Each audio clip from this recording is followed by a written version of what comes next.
So sorry about that, everyone. Welcome to the Frontline with Joe and Joe Pasillo and Joe Resinello. And we're we're going into the breach. We promise you on the Crusade channel, always on air and always online at crusadechannel.com, the last live radio station standing. Remember that you could join us in the chat room, the only social media out there worth actually socializing in, and that is online at crusadechannel.com/chat. Joe and I do a fabulous interview show with interesting people on the Veritas Catholic Network on Sundays at 5 o'clock in the afternoon. To get that, you could listen live if you're in Connecticut, Westchester, or Northern Long Island, but you could download the app, Veritas Catholic Radio Network mobile app, and you'll have access to all of their content. They are an EWTN affiliate. Joe and I are very honored to be on there, and wherever you find us on social media, YouTube, Facebook, we're on Rumble. Please like, subscribe, share, do all that fun stuff.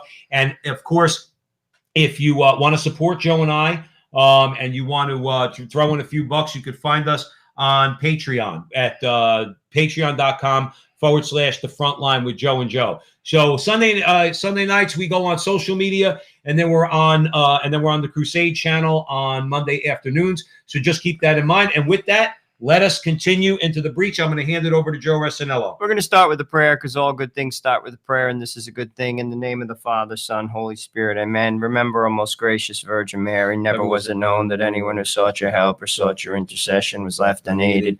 Inspired by this confidence, we fly unto you, O Virgin of Virgins, our Mother. To you we come, before you we stand, sinful and sorrowful. O Mother of the Word incarnate, despise our petitions, but in your clemency hear and answer us. Amen. Saint Dominic, pray for us. In the name of the Father, Son, Holy Spirit. Amen. So so as always, we say it all the time on the show. There's never anything that you look through the news, and there is always something for guys like us to talk about. There's always something to talk about with you. What we try to identify are people who we're on the same page with, and what we mean by that is this: they're bold, they're fearless, they don't cower in the face of the evil that's going on out there. Now, one of those guys, by the way, over the weekend, I happened to catch DeSantis. Now, we're big DeSantis fans here at the Frontline with Joe and Joe, and I think for good reason, Joe Resinello. That guy has shown that he's got some stones. Oh, okay? Absolutely. And he's doing a lot of great things. But remember, the greatest counter-revolutionary act you could commit right now is to open your mouth and speak the truth. Another guy that's doing that is Lieutenant Governor Mark Robinson from North Carolina. And he gave a speech recently. I'm going to hand it over to Joe because we're going to break that down, because this guy, if you ask me, Joe Resinello, he's watching the Frontline with Joe and Joe. All right, that might be a bold statement, I know, but he may be watching the Frontline. What do you have to say about that? Just to give a little, those who may not know who he is, Mark Robinson, he's a rising star in the Republican Party. It's easy to see why if you listen to the clip. He speaks the truth and is not afraid to call out the radical left in the most frank of terms. He recently spoke at the Republican Party convention in North Carolina, and his speech brought the House down. I mean, keep this in mind. This is an African-American Republican, and he is just talking straight up and down truth bombs, Joe. And not wishy-washy Republican. Again, we wish to God he were Catholic, okay? And we pray for him to be in the Catholic Church, but he is a man of goodwill. The church has a teaching on that too, okay? We look for people of goodwill. We're not on the same page theologically, okay? But we are brothers in this battle. And as long as Mark Robinson, first of all, he's pro-life, okay? I made sure, because you never know with Republicans, and especially nowadays. He is pro-life, okay? He got well known because he gave a speech before he was lieutenant governor, and this had propelled his fame because he gave a speech on the Second Amendment. And he was trying to make the point that I'm the bad guy because I want to have a gun in my house to protect my family, or I regard the right to keep and bear arms as something essential because I have a right to self-defense. Okay, that propelled him.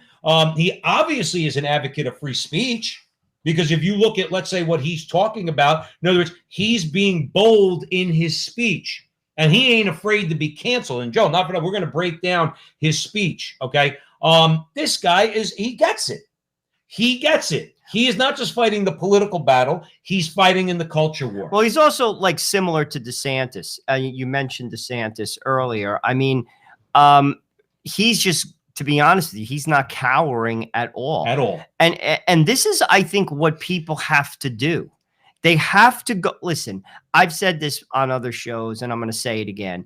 This is going to collapse under its own weight. I don't know how long it's going to take, but there are already cracks in the woke revolution.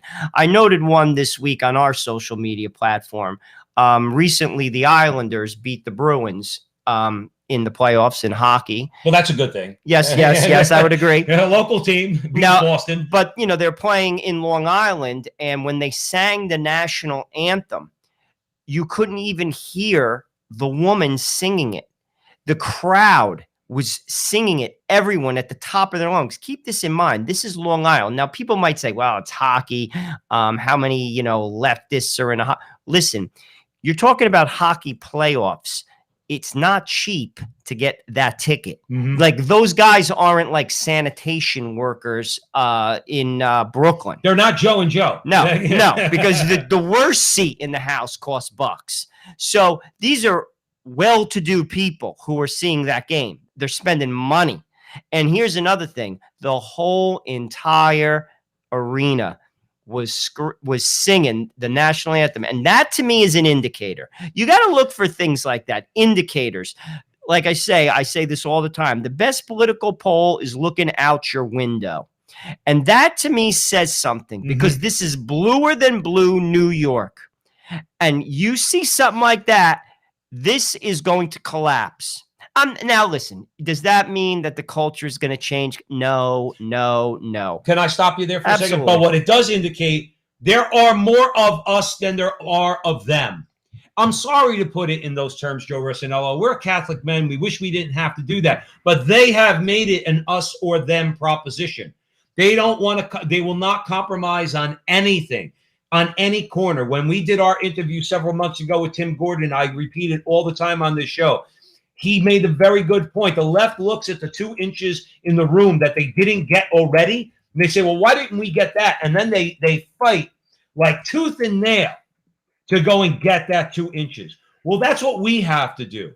That's what a guy like Mark Robbins is doing. Those fans, those Islander fans. Let's remember something about Long Island, just in defense of Long Island, which I've never been the biggest fan of that, geographical expression. Pain to get to. Island, those who don't know it, to get to Long Island, there's only a few ways to get in and out. Right. It's tough. But Long Island is an interesting combination. Okay, you have minority communities. You have a lot of Jews. You have a lot of Italians. You have a lot of Irish. And you know what Long Island is? Long Island is not New York City as far as the numbers are concerned. Long Island is primarily conservative.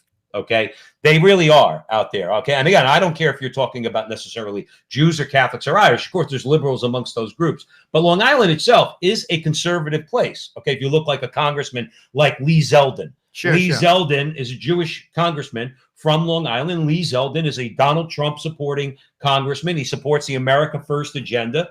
Okay. I don't know where he is on all the issues, but generally speaking, he's a guy who I'll listen to on occasion to give insight into a particular issue. So I think it's a great thing. I think it's great because in the era of woke sports, to see the Islander fans, huge. To me, it's like, take that, LeBron James. That's what I take that, Colin Kaepernick. That's the way we see it. Okay.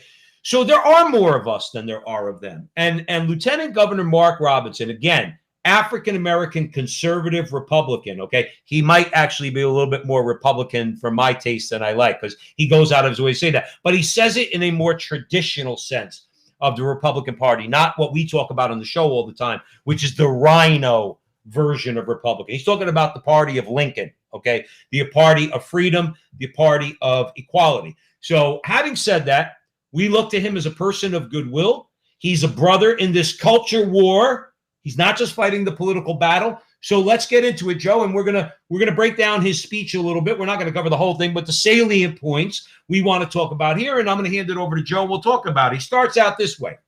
Americans are a country of people that should be proud of who they are and what they've accomplished. And despite what the left may say about you or this country, it's one that not only needs defending, it deserves defending. Now, I'm going to hand it over to you, Joe. Joe and I have a lot of problems with America, okay, in its current form. okay, whether it be consumerism, that culture, whether it be the culture of death, okay, America is still, as a concept, as a principle, our Constitution, before it was perverted by the likes of the ACLU and the left, okay, is worth defending, is worth fighting for. Robinson's talking about that. What do you have to say about that? Well, I mean, Joe? listen, again, to Joe's point, is America perfect? Clearly, it is not. I mean, but nothing is. But I will say this, and I've traveled a lot, more than the average bear. I've seen a lot of this world. There is no place on earth, that includes Europe, that includes Australia, that includes New Zealand, all of which are, that includes Canada, that if you work hard, you can achieve in this country, even if you don't have a college degree. You see, that's what this country has that makes us unique. And I've seen this, and I'll tell you something. Anybody who says otherwise to me, I'm going to tell you straight up, you don't know what you're talking about, because I went to high school with tons of people just like that. I went to high school with a kid. His father was a longshoreman. He's a partner of Wilkie Farb Gallagher. He lives in a $3 million house. His taxes are $87,000 a year in Short Hills, New Jersey. His father unloaded boats. So, like, don't tell me that you can't. Now, granted, my friend Tony was gifted. He was very intelligent. But I also know people who didn't go to college that did very well. That's what makes this country unique. Right. And you know something? It's about, that doesn't mean it's easy. A lot of sacrifices go into that. A lot of hard work. But America's greatness is in that. Try to do that in Brazil. No. Try to do that in England. You're not going to do that. See, the problem is not prospering. We all know. And again, if you deny this, especially like the liberal elites, many of whom come from working class and humble beginnings. I know a lot of them in my life, okay? Now, it's for you to badmouth America. The only reason you had a shot, now I'm talking about the sons and daughters of, let's say, that are the generation before us, okay? The sons and daughters of the generation before them, okay? Call them baby boomers, all right? Their parents were dirt poor, and they came here and made it, all right? And these liberal elites, after having made it, then they want to turn around and they want to bash the country that they've made it in, which kind of annoys me, okay? Because look, if you want to hold America to all these standards, and we should be held to standards, okay? But then you got to hold us to the rest of the world. In that way, we are relative to the rest of the world. Would you rather live in Brazil?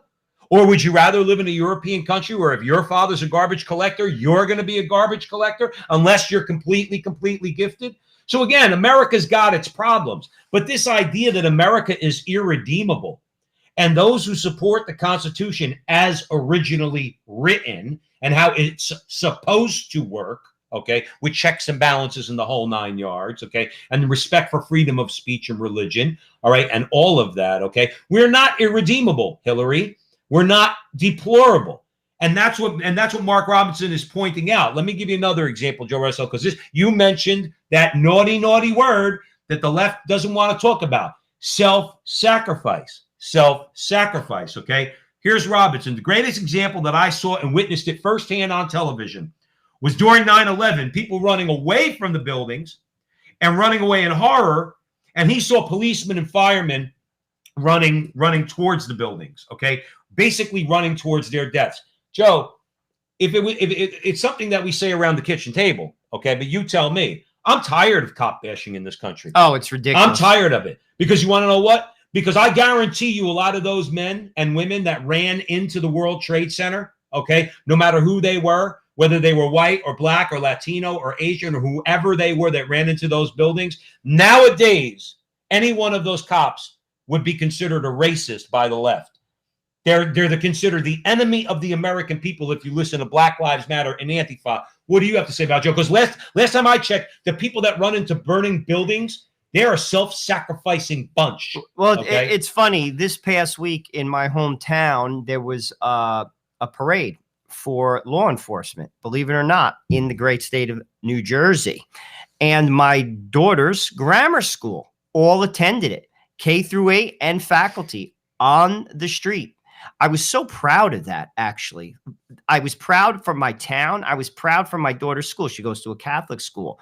But to Joe's point, we have to support our law enforcement, and B, there's a lot of people out there who do. That was an outward sign, by the way, because you won't get that in a public school in New Jersey. No way. Yet K through 8, faculty down the line to the smallest kindergartner on the street, a parade for law enforcement. You see, we're out there. Don't think we're not. And I'm telling you, the cracks are beginning to show. That's a crack, by the way, right on Main Street in my little town in New Jersey. So that is a crack. And I'm telling you, this woke garbage, again, I can't tell you when it's going to end. It's going to end. And the thing is, too, because of the fact that conservatives do not have control, it's the opposite. The left has control of the media, of academia, of Hollywood, of the music industry, of all of it. You would think that the entire country is woke. And now they, by the way, have corporate America. Okay? So you would think that the entire country is woke, that the entire country believes that marriage, it could be anything you want it to be. That's not true. In fact, that's a lie. They're not doing a national poll on that. In fact, we're going to talk later on in the show on the Crusade Channel, always on air and always online at crusadechannel.com, the last live radio station standing. We're going to talk about the hole in their narrative when it comes to abortion and how the numbers don't bear it out. These guys, they don't like numbers. They don't want national referendums. They don't want national polls, good and accurate national polls, because you know what you'll find? There are more of us than there are of them. But CNN's not going to let you know that. MSNBC's not going to let you know that. The latest Hollywood movie coming from the likes of Meathead, they're not going to let you know that. Okay, they're going to make it seem like everybody thinks like those people in Hollywood, and everybody thinks like Jake Tapper, and everybody thinks like Diane out there, and everybody thinks like all the wacko radicals in the academic establishment. Well, that's just not true. And Mark Robinson is a guy, he's an everyman, Joe. This Absolutely. Guy's not a politician. This guy's an everyman. That's why he says it the way it is. Let's keep going. And this is where I say he's been watching the Frontline with Joe and Joe, by the way. Okay. And we got a couple minutes before the break. But real quick, he says that he's talking about the cops and the firemen, the self-sacrificing types that went and sacrificed their lives. They didn't go in there, by the way, asking, well, I'm going to go in and save white people. Or I'm going to go out, I'm going to go in. Oh, the men went in there and say, I'm going to save men. No, they went in there to save other Americans. Okay. That's what they did, because that was their job. He said, this is a quote from Lieutenant Governor Robinson. That's got to be us this day, right here. And what's the trouble? Now, this is the key. The trouble is the Biden regime. We call it regime. He called it administration. The Biden regime that is seeking to turn this country into a socialist hellhole. The trouble is Antifa, who wants to roam the streets and beat you into submission. Just ask Andy Ngo how that goes for him when he covers Antifa, when they beat the crap out of him, okay, that he had to flee the country and then came back and got the crap beat out of him again. We covered that over the last couple of weeks. The trouble is Black Lives Matter that claims to care about the lives of black people, but turns a blind eye while violence in the black communities are taking lives at a genocidal rate, and they turn a blind eye. And he's an African-American. Right. You see, this is the thing that I love about this cat, is basically he's not afraid to go against the mainstream. Right. And he'll hear it for that, right, by the way. And that's the type, you see, that's what a leader does. A leader doesn't like stick his finger in his mouth and then feel where the wind is going and then follow along. A leader basically gets up front and basically, you know, he is cutting through like the forest, cutting through and basically doing just that, leading, right, not following. This is a great speech. You should check it out if you haven't heard it. And frankly, I think he's someone to watch, Joe Pasillo. No, he's got to be. You want to know why? This America First movement, Joe and I used to say all the time that, you know, Rush Limbaugh didn't become as popular as he became very popular because of his talent, okay?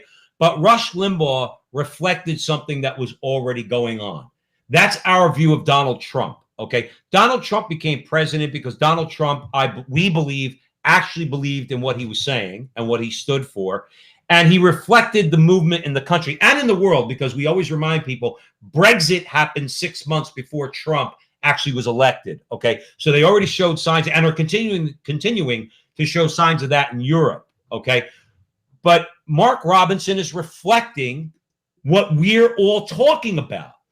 And that's why he's the real deal. That's why he's going to be, because this movement, this America First movement, that we want to put our interests and our people first, okay, is not going away anytime soon. This is a conversation that we're going to continue on the other side of the break. Please stick around. You're listening to The Frontline with Joe and Joe Pasillo, Joe Resinello, and we are in the breach on the Crusade channel, always on air and always online at crusadechannel.com, the last live radio station standing. Our chat room is open, crusadechannel.com/chat. Please remember, the Crusade Channel is doing a subscriber push, okay? And it's all my church who runs the Crusade Channel is asking of you is go to crusadechannel.com, hit listen free, and listen free.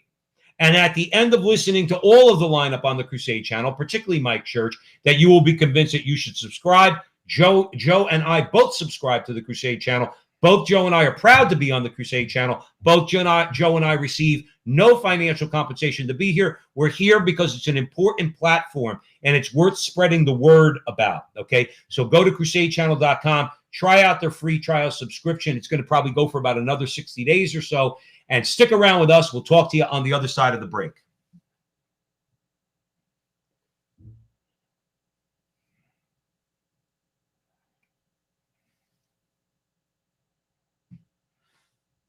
Welcome back, everyone, to the Frontline with Joe and Joe Pasillo, and Joe Resinello, way in the breach on the Crusade Channel, always on air, always online at crusadechannel.com. Please be sure to go to crusadechannel.com, hit listen free for the trial subscription, and we are convinced that you're going to want to be a subscriber to Mike Church and the entire lineup at the Crusade Channel. So having said that, let's just put a finer point on Mark Robinson, then we'll move on. Joe, this guy is us. This guy is all the people out there that are listening to the Frontline with Joe and Joe. This guy is talking the way we are, and that's why he's not only he may become a senator, he may become a congressman, he may become the governor, okay? He may get put on the vice president. He may get put on the next 2024 ticket. Okay? I think he's going to be in the cabinet. Maybe in the cabinet. Okay, maybe Secretary of Education. Again, we don't need. You know what I'm tired of?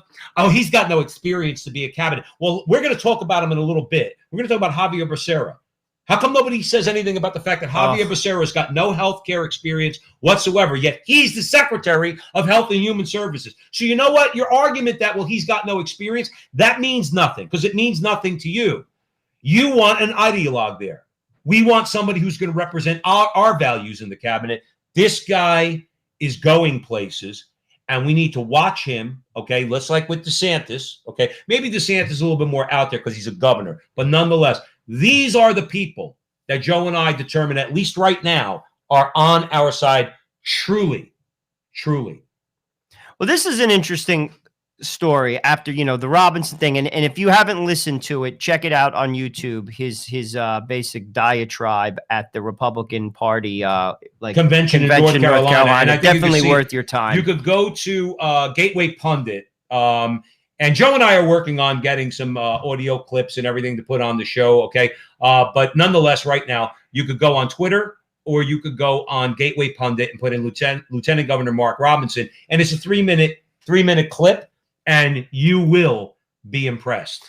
This story is coming from the Federalist. It's from Kenny Zhu. And basically he tells us that critical race theory, its roots trace back to Harvard University. I want to break this down for you. In the past several months, multiple state legislatures have made moves to ban critical race theory from their public schools. Activists have opined that critical race theory is either the cure for racial injustice in America or the most dangerous force threatening our democracy. I want to give you a little background, even before Harvard, just to give you some ideas of where this came from.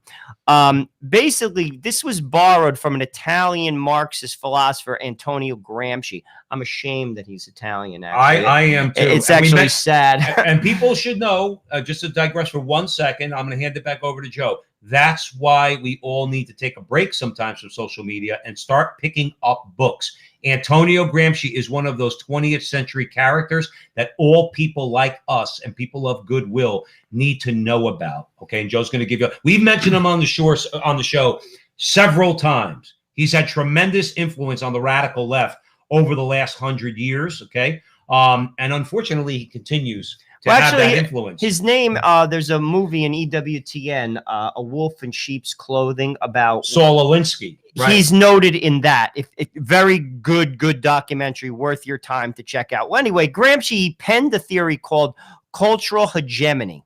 And basically, it's by capitalist ruling. It's basically like saying that a group of Ivy League law professors developed this school of thought called critical legal studies. It synthesizes Gramsci's theory of hegemony with racial classification.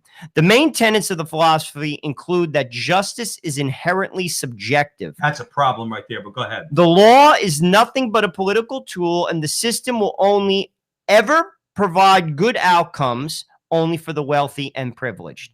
Their proposed solution was to overthrow Western liberal society. So this was Gramsci's idea, and again, it was basically embraced by Ivy League law professors. Now I can hear them now saying, well, what do you two jamokes from North Jersey know about critical legal studies? Number one, as I mentioned earlier, we read, okay? So we know about the critical legal studies going back decades. We know all about it, okay? They are radicals. Really, what does this say? Gramsci puts forth a point of view, all right, and the critical legal studies puts out a point of view that, again, justice is subjective. That's a lie. Justice is not subjective. Justice is objective. Those things that are just and unjust are recognizable by all people. And you're not being honest if you, let's take abortion, just to give an example, okay?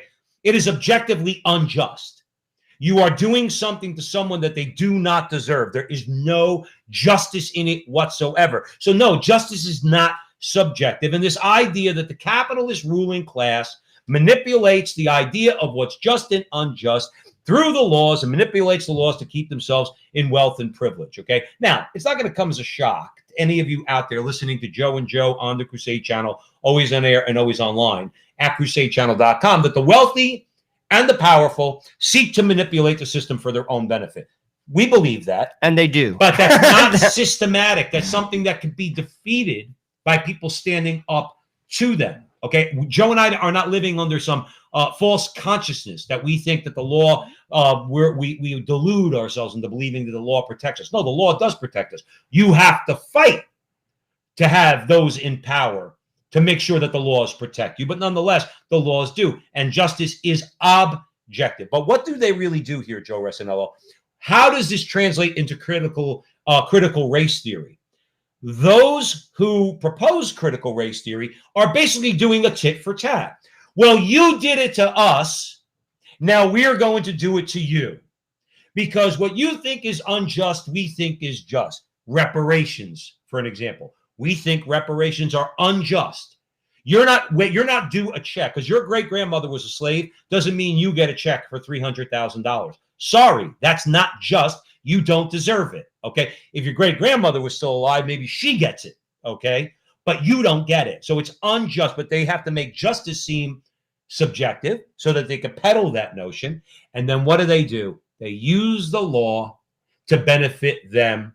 In other words, and everything is according now to race. That's how they use this critical legal studies framework in the critical race theory framework. We are now going to do it to you because justice is subjective and we consider it just that we now persecute you. That's what Ibram Kendi and people like him are all about. But let's even talk about what's going on in public schools. You have basically teachers telling white children that their parents are irredeemably racist. No.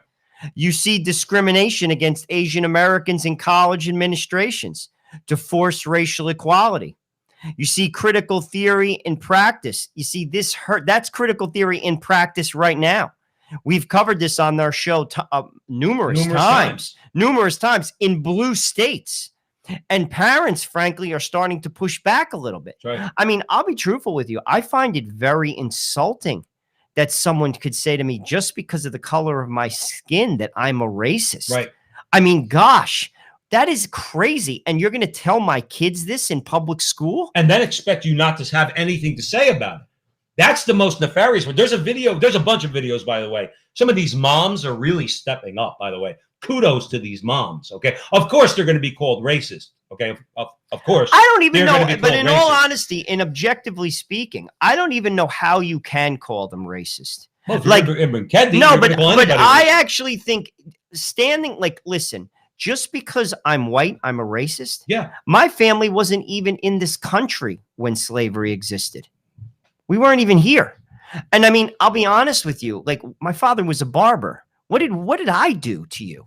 Basically, we just eked out an existence, my family, from Newark to Rutherford to me. So I mean, like, eked out an existence, struggled and sacrificed to educate their kids. Right. And I'm a racist just because I'm white? Yes. I mean, this is where, I'll be honest with you, it's an overplay. This is going, I'm telling you, this is going to backfire ugly. Well, it may actually, Joe, I'll be honest with you, it may backfire in a way they may not like. Well, listen, they Actually. need to take some lessons. They need to go back to maybe grammar school when we learned in our grammar school, not even high school, our grammar school science class. For every action, there is a reaction. See, these people, they just fail to realize, or maybe they're so drunk with power, okay, because technically speaking, they run the government right now, that they think that they can control the reaction. You can't. Joy Reid can go on CNN all she wants and call those moms racist, which she has, by the way. She called at least one of those mothers a racist because she said being opposed to critical race theory does not make me a racist. Joy Reid's response to that was, well, what do you think it makes you? So they think that they can control the reaction. Joe, what they need is a good old-fashioned dose of humility. If they can't see the hand, you just alluded to it. If they cannot see the handwriting on the wall, okay, you have state legislatures, by the way, and I have no confidence, especially before, going back till November of last year. I have no confidence in state legislatures. They're fighting back, Joe Resinello. They're passing legislation. They're banning critical race theory. They're saying absolutely not. This is racist. And they'll say again, because they're Gramsciites, they'll say, no, that's just your version of justice. Well, no, there's not my version of justice and your version of justice. Joe just made a good point. His grandparents did nothing except come to this country, work hard, have children, and prosper. Okay? And prosper. There is nothing racist about it. Didn't do a damn thing to a black person. Okay? And they'll have you convinced that somehow what you're proposing is unjust and what they're proposing is just. Again, because they twist justice to make it seem like it's subjective, and it's not. But also, it hasn't even bubbled up into the courts, because a lot of these situations are soon going to bubble up to the courts, and I don't think they're going to fare very well. This is another thing I noted this week. There was a case that basically went to the Supreme Court that it was ruled on 9-0. Not in favor of the Biden administration. Mm-hmm. And this is a track record of Obama. Obama had the worst record of any modern president in the Supreme Court. Yeah. These ideas are not going to fly, even amongst liberal justices. This is not going to fly. Right. I'm telling you this right now. Listen, we all know the courts are flawed. We all know that the country is flawed. I'm flawed. We all know everything human is flawed. We get it. Okay. However, these ideas are not going to fly in the courts. This is going to bubble up. And when it does, it's going to get shot down. It's going to get shot down. And I'll tell you this. There were people, obviously, Martin Luther King. What he accomplished, amazing. He was a man of bravery. He lost his life. He was killed. He spoke truth to power. They killed him. Straight up. Martin Luther King would not be for this. No, the reason why is No because way. when Martin Luther King was in jail, okay, he was writing his letters from a Birmingham jail. Who was he quoting and what was he writing Jesus. about? Well, Jesus, but St. Augustine and the idea of justice, okay? These people reject justice. And again, I'll go back to the same thing. It's not because it's some deep philosophical thought on their part. These are not smart people. They're good at manipulation. They'll convince you somehow, some way, okay, that Joe's grandparents are unjust, but that those who kill black babies in the womb and those who support the murder of black babies in the womb are somehow acting justly. Because remember, Gramsci's a Marxist. Okay, Orwell wrote about this. This is the idea of truth being a lie, lie being the truth, creating all this fuzziness and haziness so that you could do what, Joe Resinello? Gain political and cultural hegemony. That's what it's about, making it where everybody thinks alike. That's what Gramsci was about. That's what cultural hegemony is about. How do you do that? You take over all the institutions of a civil society, starting with the church. Wildly successful, if you ask me, in the 20th century with the infiltration of the Catholic Church. But then you're talking about the academia, talking about the media, talking about the entertainment industry. That's cultural hegemony. And now in America, you have all of that, okay? And you got to throw in the corporations because they're all on board with it too. Yeah, but you know something? The corporations are on board with it because it's to their advantage. They'll flip. If it turns out to not be in their advantage, they'll flip in 3 seconds. I'm going to tell you this right now. This is so blatantly not going to last. And listen, I'm a realist. I'm married to an African-American woman. There are racists in this world. Sure there are. And there is racism. Let's be real. It's there. It's in the world. Let's be real. However, this is an overreach when you start calling anyone with white skin just because they have white skin a racist and make you sit through an indoctrination center. I mean, like seminar, just because you're white. And they've been doing it for decades. Like, listen, this is, if you ask me, it's an overreach. It's, to be honest with you, it's not fair. And I'm going to tell you this right now. What's going to happen is there is going to be an incident and it's going to go to the courts. And you know what the courts are going to say?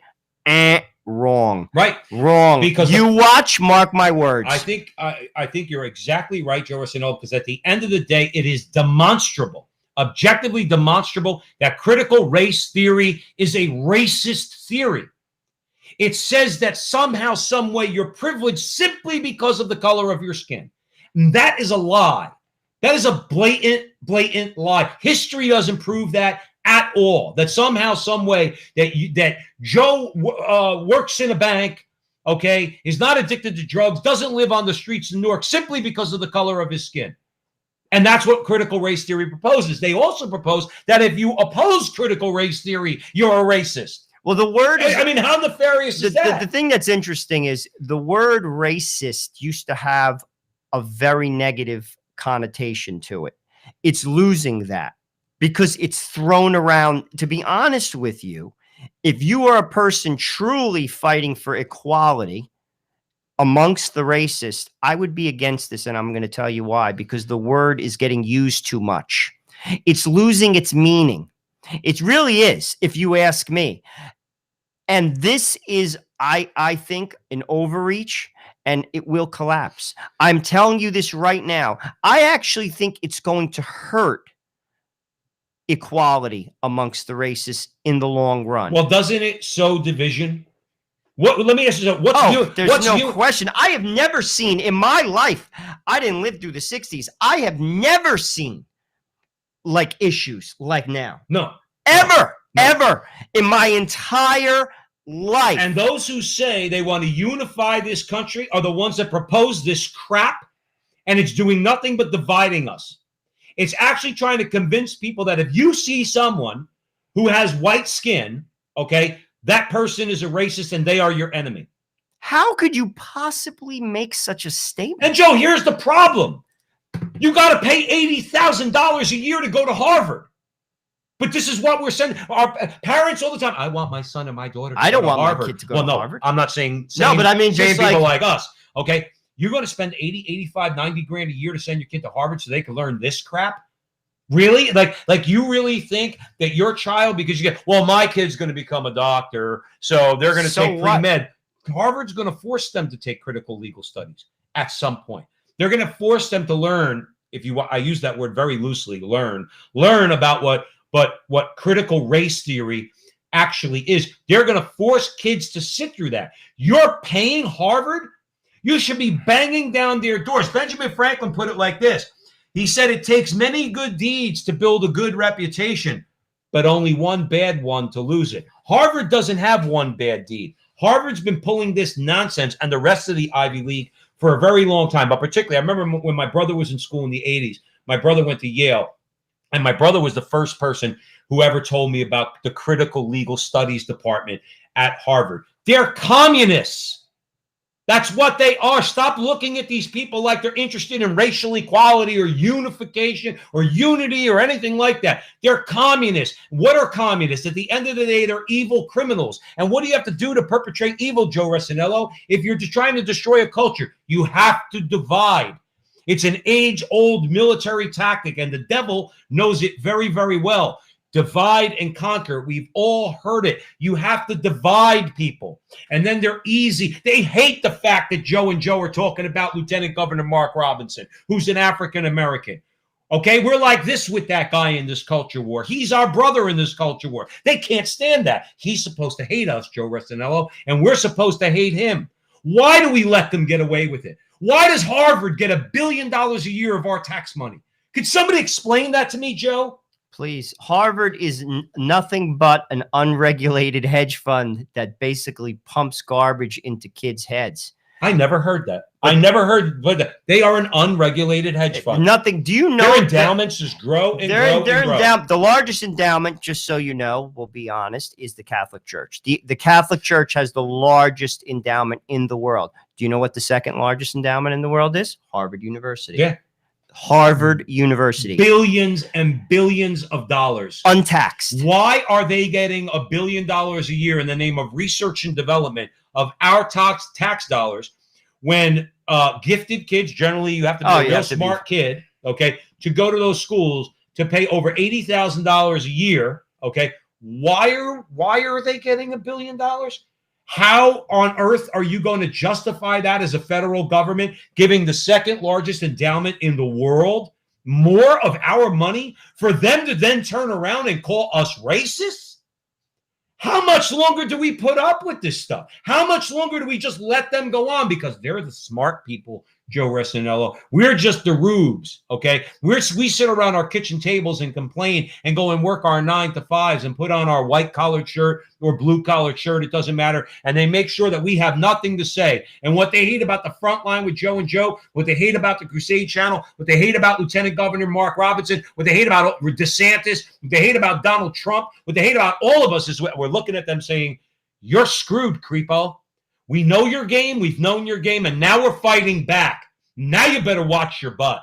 And we don't mean it in a violent way like they do. Okay, we're going to cut off your money eventually and get some politicians with some spine who are going to dissolve the Federal Department of Education and dry up that money that goes to the Ivy League and many other schools in this country. And we're going to fight back. You're not going to tell our kids they're racist because of the color of their skin. You're talking to two guys here that are married to two African-American sisters. And I'm going to quote Rocky one more time. Screw you, creepo. It's not going to fly. And I'll be honest with you, in 1 minute, this could change. Things change in a heartbeat. And I'll tell you this, if you get a president that actually, Trump, for all the rhetoric that people like targeted Trump for, to be honest with you, he wasn't that radical. The rhetoric was radical. The action, I'm talking about the action of Donald Trump. It really wasn't that radical. No. You may get a Republican that actually does what Donald Trump said he was going to do. Right. And that guy might be Ron DeSantis, might be Mark Robinson. And you see, this is where the pendulum, a lot of times one president makes the next president. We got Donald Trump because of Barack Obama. That's a fact. But you know something? There's going to be a reaction to this presidency. And I don't think it's going to be more than one term. I'm going to tell you this right now. Just from what I'm hearing and what I'm seeing out there in my own backyard, I see people getting into this, like on social media, that really never had a concern. They were indifferent. Why? Because it's affecting them. Their kid may play softball. Maybe they have a girl. She plays softball. And now you're talking about boys being on the girls softball team. Now all of a sudden they're like, what are you talking about? What are you talking about? Or you like, I'm just using one example. It's an overreach. Right. And this critical race theory, when you're starting to tell people just because they're white, that you're a racist, and somehow, some way you contributed to this injustice. And was slavery an injustice? Of course it was. Of course it was. Are there people who are racist? Of course they are. However, that doesn't mean that you could just blanket every person who has white skin and call them a racist. And this is where I'm saying the overreach is going to have a backlash, people. Let's leave it right there. We got to take a break. You're at the front line with Joe and Joe. Joe Pasillo, Joe Rossinello, way in the breach on the Crusade Channel. It's on air and always online at crusadechannel.com, the last live radio station standing. Please be sure to hit the listen free button at crusadechannel.com because we're convinced you're going to want to be a subscriber to the Crusade Channel with Mike Church, Joe and Joe, and the whole lineup on the Crusade Channel. Also, please follow Joe and I on social media wherever you see us. Please help us out with a click, a like, a share, or whatever you could do. We are on Patreon if you want to pop in a couple bucks for us. Patreon.com, Frontline with Joe and Joe. And remember, we're on AM radio up in Connecticut at the Veritas Catholic Radio Network. You can download the app and listen to our Sunday afternoon interview shows. We have some great interviews on there. We got a great conversation going. We're in the breach, and we're probably going to be storming the machine gun nest tonight. So stick around. We'll talk to you on the other side of the break.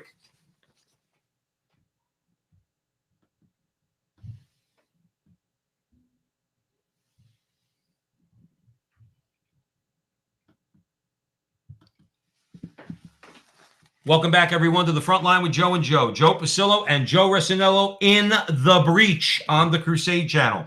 Always on air and always online at crusadechannel.com, the last live radio station standing. Please go on the website, hit listen free, and that'll be your free trial subscription. And we are convinced, along with Mike Church, that you're going to want to be a subscriber to the Crusade Channel. Having said that, let's just jump right back into the conversation because as the old saying goes, the hits just keep on coming. Well, this one's coming from Penny Starr. She's covering something out of Ohio. The Ohio GOP Lawmakers Act, they're protecting a teacher from being forced to embrace left-wing gender policies. This is interesting. This plays to what you said about overreach. Exactly. And it went to the courts, and it went into this particular teacher's favor. And a lot of people may not know about it because, of course, the mainstream media doesn't cover it. Republican lawmakers in Ohio are responding to a case of Loudoun County Public School District teacher who was suspended after expressing his religious convictions, which forbade him from referring to a transgender child by pronouns that don't refer to their biological sex. Please go. Here's, because I don't want to take away, because this is all important information that you need to know. First and foremost, they're asking this man to lie. That's what he's objecting to. Again, what are we talking about with critical race theory? What I see as just and what I see as unjust is objective. What I see as a boy, what I see as a girl is a matter of biological fact. And they're penalizing him for refusing to tell a lie. Go ahead, Joe. The effort to protect the teacher's rights to free speech and the free exercise of religion is being demonized by the media, including David Bach's left-wing website, The American Independent, which reports that the Ohio Republicans were taking discriminatory stances on transgender issues in the classroom. Now, the Ohio bill, it's HB 322, which was introduced last month, says that teachers should not be required by state agencies or school administration to affirm a belief in multiplicity or fluidity of gender identities or like ideas if it conflicts with their personal or religious beliefs. Now, again, you're asking a man who, he's probably a Christian. He could be a Jew. He could be an Orthodox Jew. I don't know. To be honest, it could go either way because we see exactly the same way. Mm-hmm. He's basically saying, I am not going to lie to this child. You're an adult in a school, okay? You're supposed to protect and guide children. This is why I'm so against public schools. This is a public school. This is a disgrace. Mm-hmm. This is a disgrace. 20 years ago, if you affirmed a child in this situation, to be honest with you, you would probably lose your job. Or be arrested. No lie. And that belief is backed up by John McHugh at Johns Hopkins University. Paul McHugh, my bad. Right. John Hopkins University, the best medical school, arguably in the world. And he was the director of the psychiatric department, mm-hmm. I believe. Right. He does science. Yeah. I thought we're supposed to follow the science. So this is, again, now perfect example of They pushed back on this teacher. He pushed back at them. It went to the court. Guess what? He won. Right. You see, this is what's going to happen. You see, you could have all your Jake Tapper, MSNBC nonsense conversation. You could bully people here and there, but ultimately someone is going to push back and take you to court. And when it happens, and it's going to happen in a corporation too, don't think it's not. No, they're next. What's going to happen is it's going to cost them, and then they will back away because they don't care. Well, I got news for you. All they care about is they have to do this, quote unquote, right now because it's the thing to do. But when money talks, BS walks. Look, you hear that? That's called a knock on the door, okay? And when the knock on the door to the board of directors, okay, in boardrooms across America, is the head bean counter, okay, in your corporation, probably the CFO, okay? And he says, wokeness is over because it's turning the other way. And if we stay with this, we're going to lose money. And you know what they're going to do in a heartbeat? They're going to switch to gears. They're going to come out with some conciliatory statement, okay, about not offending anyone and welcoming all people. And then they're going to try to go back to being neutral. My brother and I had a conversation over this past weekend, Joe Resinello. He made a very good point. When you boycott them, okay, and hopefully by the grace of God, we could come together in this country. Stop listening to conservative Republicans telling you the boycotts don't work, because they do if you do them if you do them the right way. But not only do you threaten the boycott, okay, you make it clear to them, we're going to boycott you. If you don't change, it is irrevocable. My brother said, you have to make it irrevocable. Let me give you an example, okay? I think I might have mentioned this before on the Crusade channel, always on air and always online at crusadechannel.com. If I have, I apologize, but it bears repeating. I don't use Gillette products. I grew up with Gillette products. I love their razors. I love their shave gel. Okay. I love their deodorant. Okay. They make a damn good product. Okay. They decided that they were going to apologize for being too toxically masculine. Okay. And they insulted old guys like us who have bought Gillette products for decades, Joe Resinello. Decades. My father used Gillette. I used Gillette. Okay. My brother used Gillette. I will never go back to Gillette. That's what we mean by irrevocable. That means that if Gillette comes out tomorrow and says we made a mistake, I'm going to quote my 81-year-old Italian mother, and I'm going to look at them and say, "That's too bad. You lost me." And I'm going to give you another one while we're on the same subject. I then switched to Harry's razors because Harry's was advertising with Matt Walsh and Mike Knowles. And I like both those guys, okay? And I assume that Harry's probably is a reasonable organization if they're advertising on these guys' show, okay? Harry's came out and got woke. And guess what I did with Harry's? Irrevocable, done with them too. Now, what does that mean for me? That means I got to find a way to shave my bald head, okay, and my face, okay, without using those products, and I have, all right? But my point is that when they cross that line, do not go back. Coca-Cola crossed that line. Don't buy Coca-Cola products. Don't buy them. Don't buy them. Whether it's the airlines, don't do business with those airlines. No matter who it is, make it clear to them as conservative Americans, if you make this decision, we're not giving you a second chance. You make this decision, it's irrevocable. We will never come back. You see how fast you're going to hear this on the door.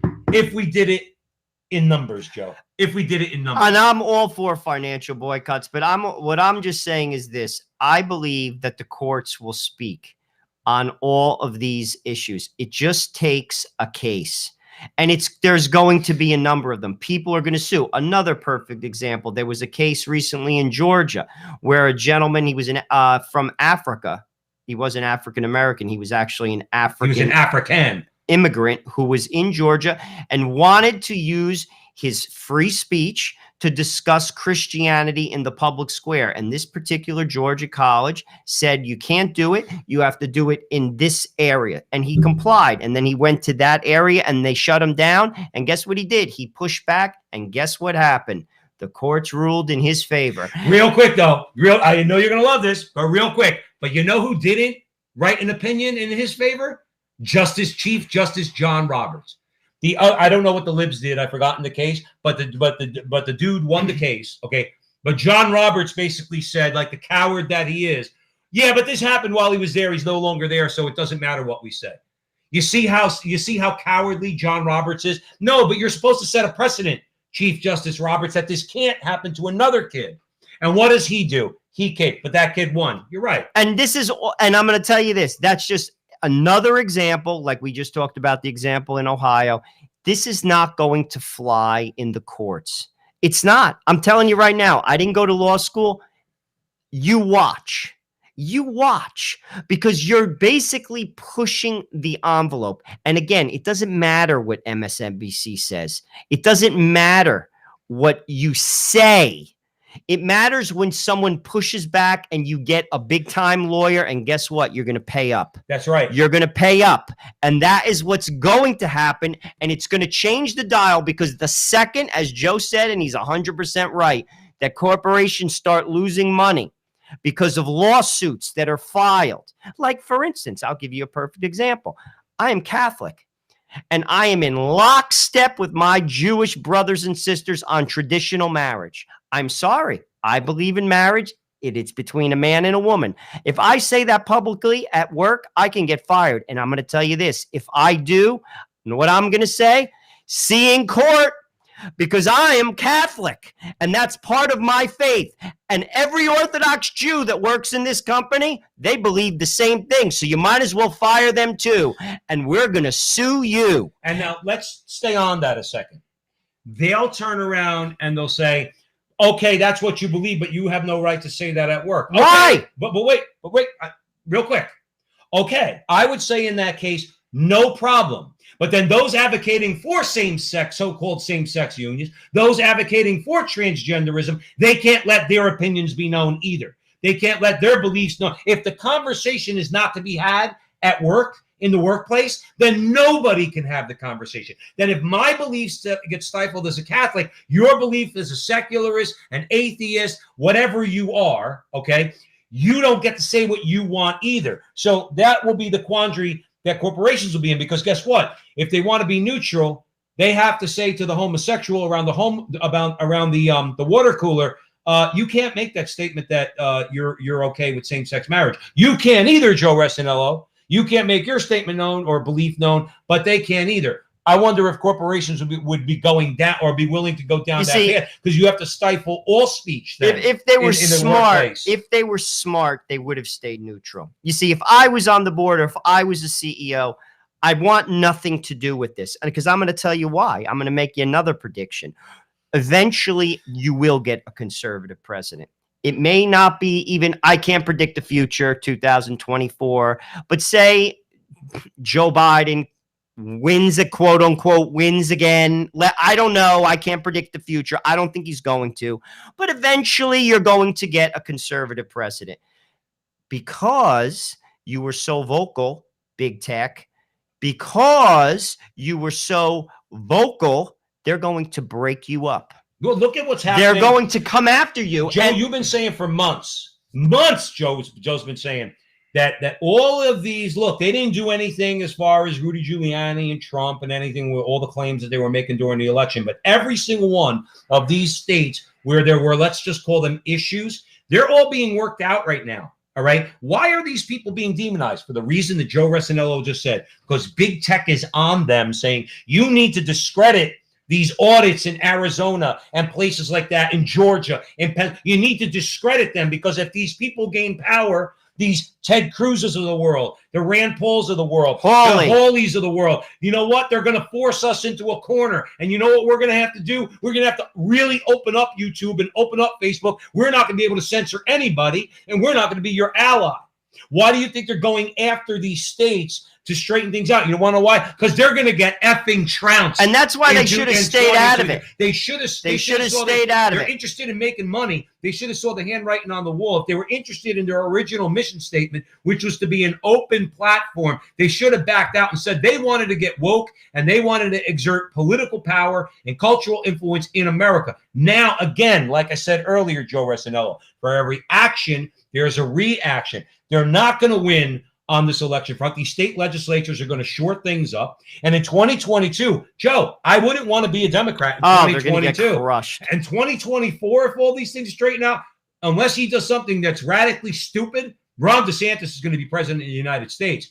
And then they really better watch their butt, because that guy doesn't take any prisoners, and he speaks a lot better than Donald Trump And does. then it's over.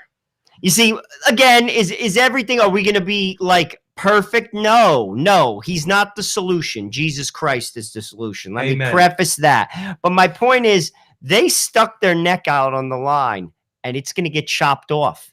This is eventually going to collapse, and cracks are already starting to show in it. Oh, yeah. They're already starting to show in it. And I'm telling you, this stuff, all it takes is it to go to the courts. I just used that example of traditional marriage. Me as a Catholic or as an Orthodox Jew, you have every right as an Orthodox Jew to say, I believe marriage is traditional. Why? Because my religion says so. Right. And I have every right to believe that. And if you're going to fire me for that, I got news for you. I'm going to sue the living daylights out of you. And he'll win. And I think I'll win. And he'll lend me some And I'm going to be honest with you. I think think I will win. No, you because wouldn't. I have every right as a Catholic in this country. You might as well arrest me then for being Catholic. Well, as I said, Joe Rossino, the only solution that they would have, these big corporations, is to say, as a matter of policy, that they will not allow at work any political, religious, philosophical, cultural discussion. You literally will go to work. But that's okay. I can live with that. Well, you want to know what? See, I don't, for the simple reason, and again, this is a whole other conversation. There is a social aspect to work that I appreciate, and I think most people do. They like being around other people, their coworkers, whether they agree with. I don't agree with all my coworkers. Every one of my coworkers knows my positions. I love them all, and they love me. We're not in lockstep. We don't agree. We don't fight. We don't argue about these things. All right. But we have a pretty open workplace. Okay. But the only solution would be, if they don't want to lose that Joe Rossino lawsuit, would be, then there is no discussion of this type, because somebody's going to be, how about this? If you say you don't believe, let's say for argument's sake, Joe, I'm going to tell you something I have to put up with all day long. I'll tell everybody out there on the Crusade channel, always on air, always online at crusadechannel.com, with the people I work with, and I love them. I absolutely do. Okay. And I pray for them every day. Okay, is if I have to hear the Lord's name taken in vain one more time at work, I mean, I'm offended by that. I am offended by that. I actually told one of my coworkers before he got fired a couple of years ago, and he's Catholic. They said, you really ought to watch it when you take the Lord's name in vain. I said, because it's not good. And he agreed with me, and he was Catholic, and it was out of habit that he did it. I at least planted the seed with him, because I used to do it all the time too. So I'm not judging. But if I told you how many times at work I have to hear the Lord's name taken in vain, if I wanted to make a beef, Joe Rossino, I can make a beef. If I was so thin-skinned like they are when it comes to every little conversation, I could turn around to every one of them and say, if this doesn't stop, I'm calling Human Resources. And if Human Resources doesn't do anything about it, I'm calling the St. Thomas More Society, and I'm going to sue the company because I'm offended. I wouldn't do that. Of course, I wouldn't. I would never do that because I don't have thin skin. I don't roll that way. But by the same token, I'd like to tell all the social media tough guys on the left out there, why don't you grow some thick skin? You grow some thick skin. Have debates. Have real conversations. Don't be afraid. Don't demonize people. Have an argument with somebody. You don't, because if you had a real argument, because there is objective truth, okay, you'll lose, and you know it. The court, like I said, I'll be truthful with you. You'll have your day in court, and you're going to lose. This stuff is going to end. Enjoy your hour, because that's all you're going to get. Because you're building your house on sand. Your arguments stink. Your ideas stink. They stink. And frankly, they don't bear fruit. You can't. Joe Biden has not passed a single thing. And he has the House and basically has the Senate, even though it's a tie. Ms. Harris is the deciding vote. He can't even get Democrats to go along. That's right. He can't even get Democrats to go along. Right. Your ideas stink. That's right. And I got news for you. If you lose, which I think you're going to in 2022, Joe, you might as well go back to Delaware. Your presidency just ended. And let's get it straight as far as the power, the balance of power in the federal government. Okay, you have a diminished commander in chief I mean, you calling him commander in chief is actually gives me a feeling of nausea. Ajita, there's a word. Ajita. Briowski fights You have Ajita. Kamala. Okay, we won't even get into her too much. But as far as the power in the Senate, now the Senate's evenly split 50-50, and Nancy Pelosi has a six-seat majority in the House. Okay, if they really wanted to try to get something done, they maybe could try to work in the middle. But you want to know something, like you said, Joe Manchin, Kristen Sinema to a degree, but really Joe Manchin, they're not going for this. You have at least 7 or 8 Senate Democrats that are not going to go for a tax increase on corporate America because they want a good economy, because their constituents are working because of Donald Trump. Okay, so the bottom line is this. Okay, if they were really looking out for the American people, they have an opportunity because there's such an even split in the government that can actually get something done. They're not interested. They're interested in this woke nonsense. We're going to go to a break. Let me finish about an example, Joe Rossinello, about fighting back. As far as this is concerned, okay, actually, you know what? Let's take a break, okay? And when we come back, because we're talking about this Ohio, the GOP lawmakers, and they're actually doing something, okay? But I want to put a finer point on it, and then we'll move forward. Remember, go to crusadechannel.com, hit listen free to all of Crusade Channel content. And at the end of it, we know you're going to want to be a subscriber. We would encourage you to do that. Support, as you have been, the Frontline with Joe and Joe. Joe Pasillo, Joe Rossinello. We're always in the breach. We love being on the Crusade Channel. We do have our social media show that you can follow us on Facebook and YouTube, and a whole host of social media sites. And we're on the Veritas Catholic Network. Please be sure to download the Veritas Catholic Network mobile app for all of our content. We go on Sunday afternoons on Veritas, where we have a great interview show there. Stick around. We got more on the other side of the break.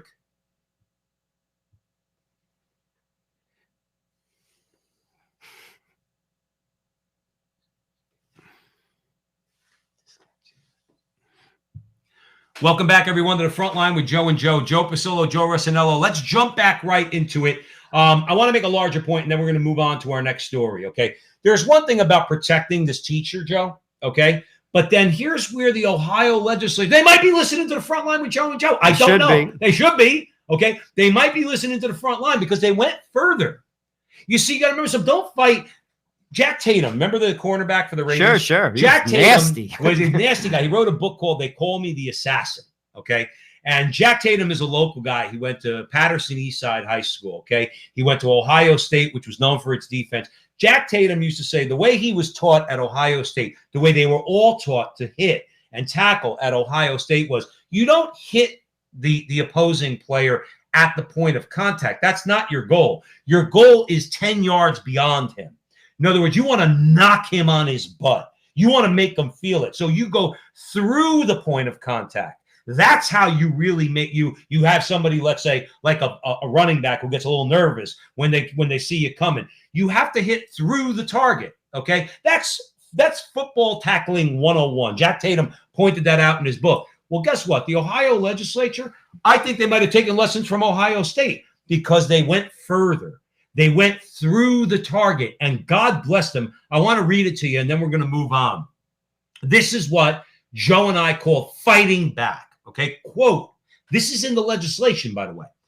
No teacher shall be required by a policy of any state agency, school district, or school administration to affirm a belief in the systemic nature of racism or like ideas, or in the multiplicity or fluidity of gender identities or like ideas against the teacher's sincerely held religious or philosophical convictions.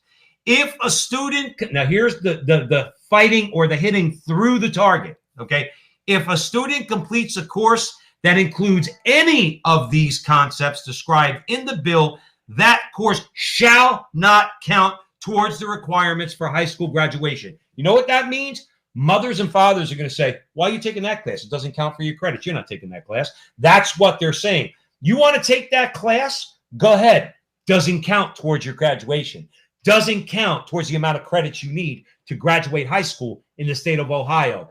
God bless them. Joe, that is tackling through the target, not at the point of contact, but through it and knocking them back about 10 yards. Well, let's talk about this one. This was rather shocking. Susan Berry covered it. Unvaccinated students attending Exeter, New Hampshire high school prom were numbered with a Sharpie pen and then tracked throughout the evening. A New Hampshire parents' rights advocate group reported on this. This is what they had to say. I find it absolutely unbelievable that this was allowed to treat kids like prisoners in Nazi Germany, a person told the New Hampshire representative. Melissa Litchfield, this is what she had to say, marking them, thus singling them out, and then having to raise their hands is beyond tolerable. This is an interesting statement that Anne-Marie Banfield had to say about it. She basically writes on a blog, Granite Grok. She said this: what if students were branded with a number if they had a sexually transmitted disease? Should they be required to share that information too? What if they had AIDS? Would they have to tell everyone in the school? Where is the ACLU? Nowhere to be found. Interesting. Once again, everyone is lost in their woke crap. And again, all it's going to take is one parent to sue. Right. And they're going to say, and they're going to make that same comparison. If you had a disease, does everyone have to know about it? Say you had herpes. Do you have to? It's a virus. Herpes is a virus. By the way, it's not curable. Herpes isn't curable. Do you have to tell everyone at your job that you have herpes? No, you don't have to tell them. Absolutely not. Right. And if I had coronavirus, all right, if I had it and got over it, do I have to tell everybody? Do I? Absolutely not. That's my personal. What Joe makes a good point. Where's the ACLU on this? Let's stay on them for a second. Okay, Bill Donahue. All right, Bill Donahue's been on the show. And we have an interview with him. If you go to the Veritas Catholic Network podcast page, okay, that was our very first interview that we did on the Veritas Catholic Network. We talked about the Equality Act. Bill Donahue, see, this is why I like Bill Donahue and people like him. He's fair.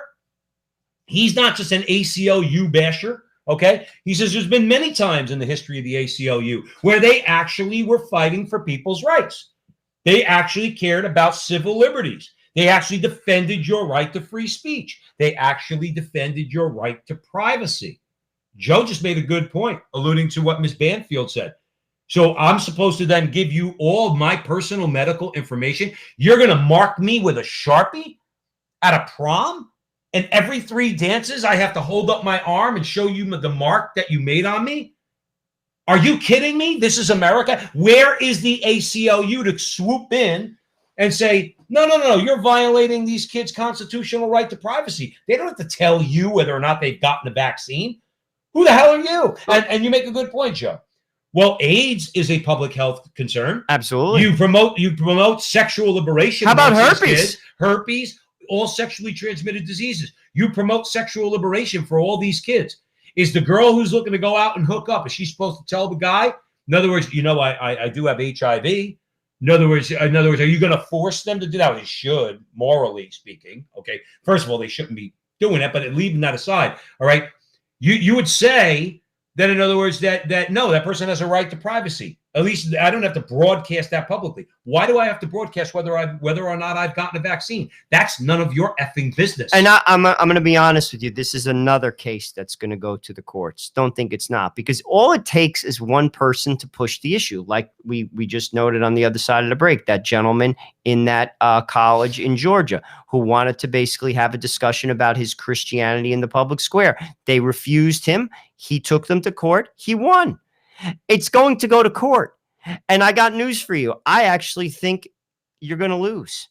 I don't think you're going to do well. Just like we just said, it's your personal medical records. You don't have to tell anybody anything. But in the age of COVID, they try to convince you that COVID is a different public health issue than all of the other public health issues that have come Let the before. courts still decide it. Well, that's what I say. Unfortunately, when it came to the courts and buying this argument that it was in the interest of of public health when it came to COVID, which is the reason why John Roberts and the rest of them let Pennsylvania's Secretary of State and the governor get away, and their state Supreme Court get away with what they did by usurping the power of the state legislature back in the summertime last year, okay, they bought Sotomayor and the rest of them and John Roberts. They allowed them to make the argument that no, COVID was different.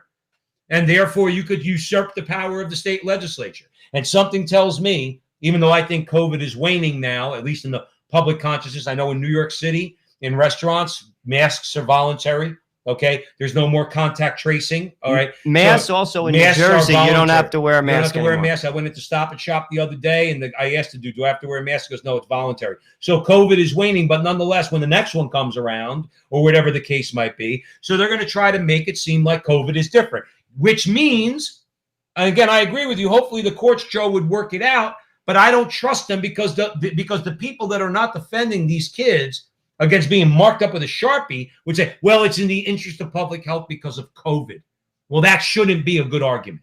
That shouldn't be an argument at all. But here's the thing. I'm not going to rely on Jake Tapper to make that argument. You see, this is where people have to push back a little bit. I'm not going to rely on the New York Times to make that argument. Right. I'm not going to rely on MSNBC to make that argument. I'm going to let the courts make it.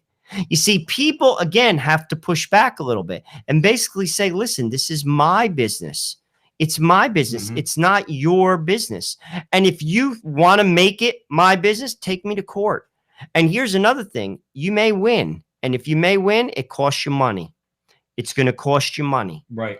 And that's what people have to do. I think people have to do. Listen, don't tread on me. That's my deal. I won't tread on you. I'll be honest with you. It's one of my mantras of life.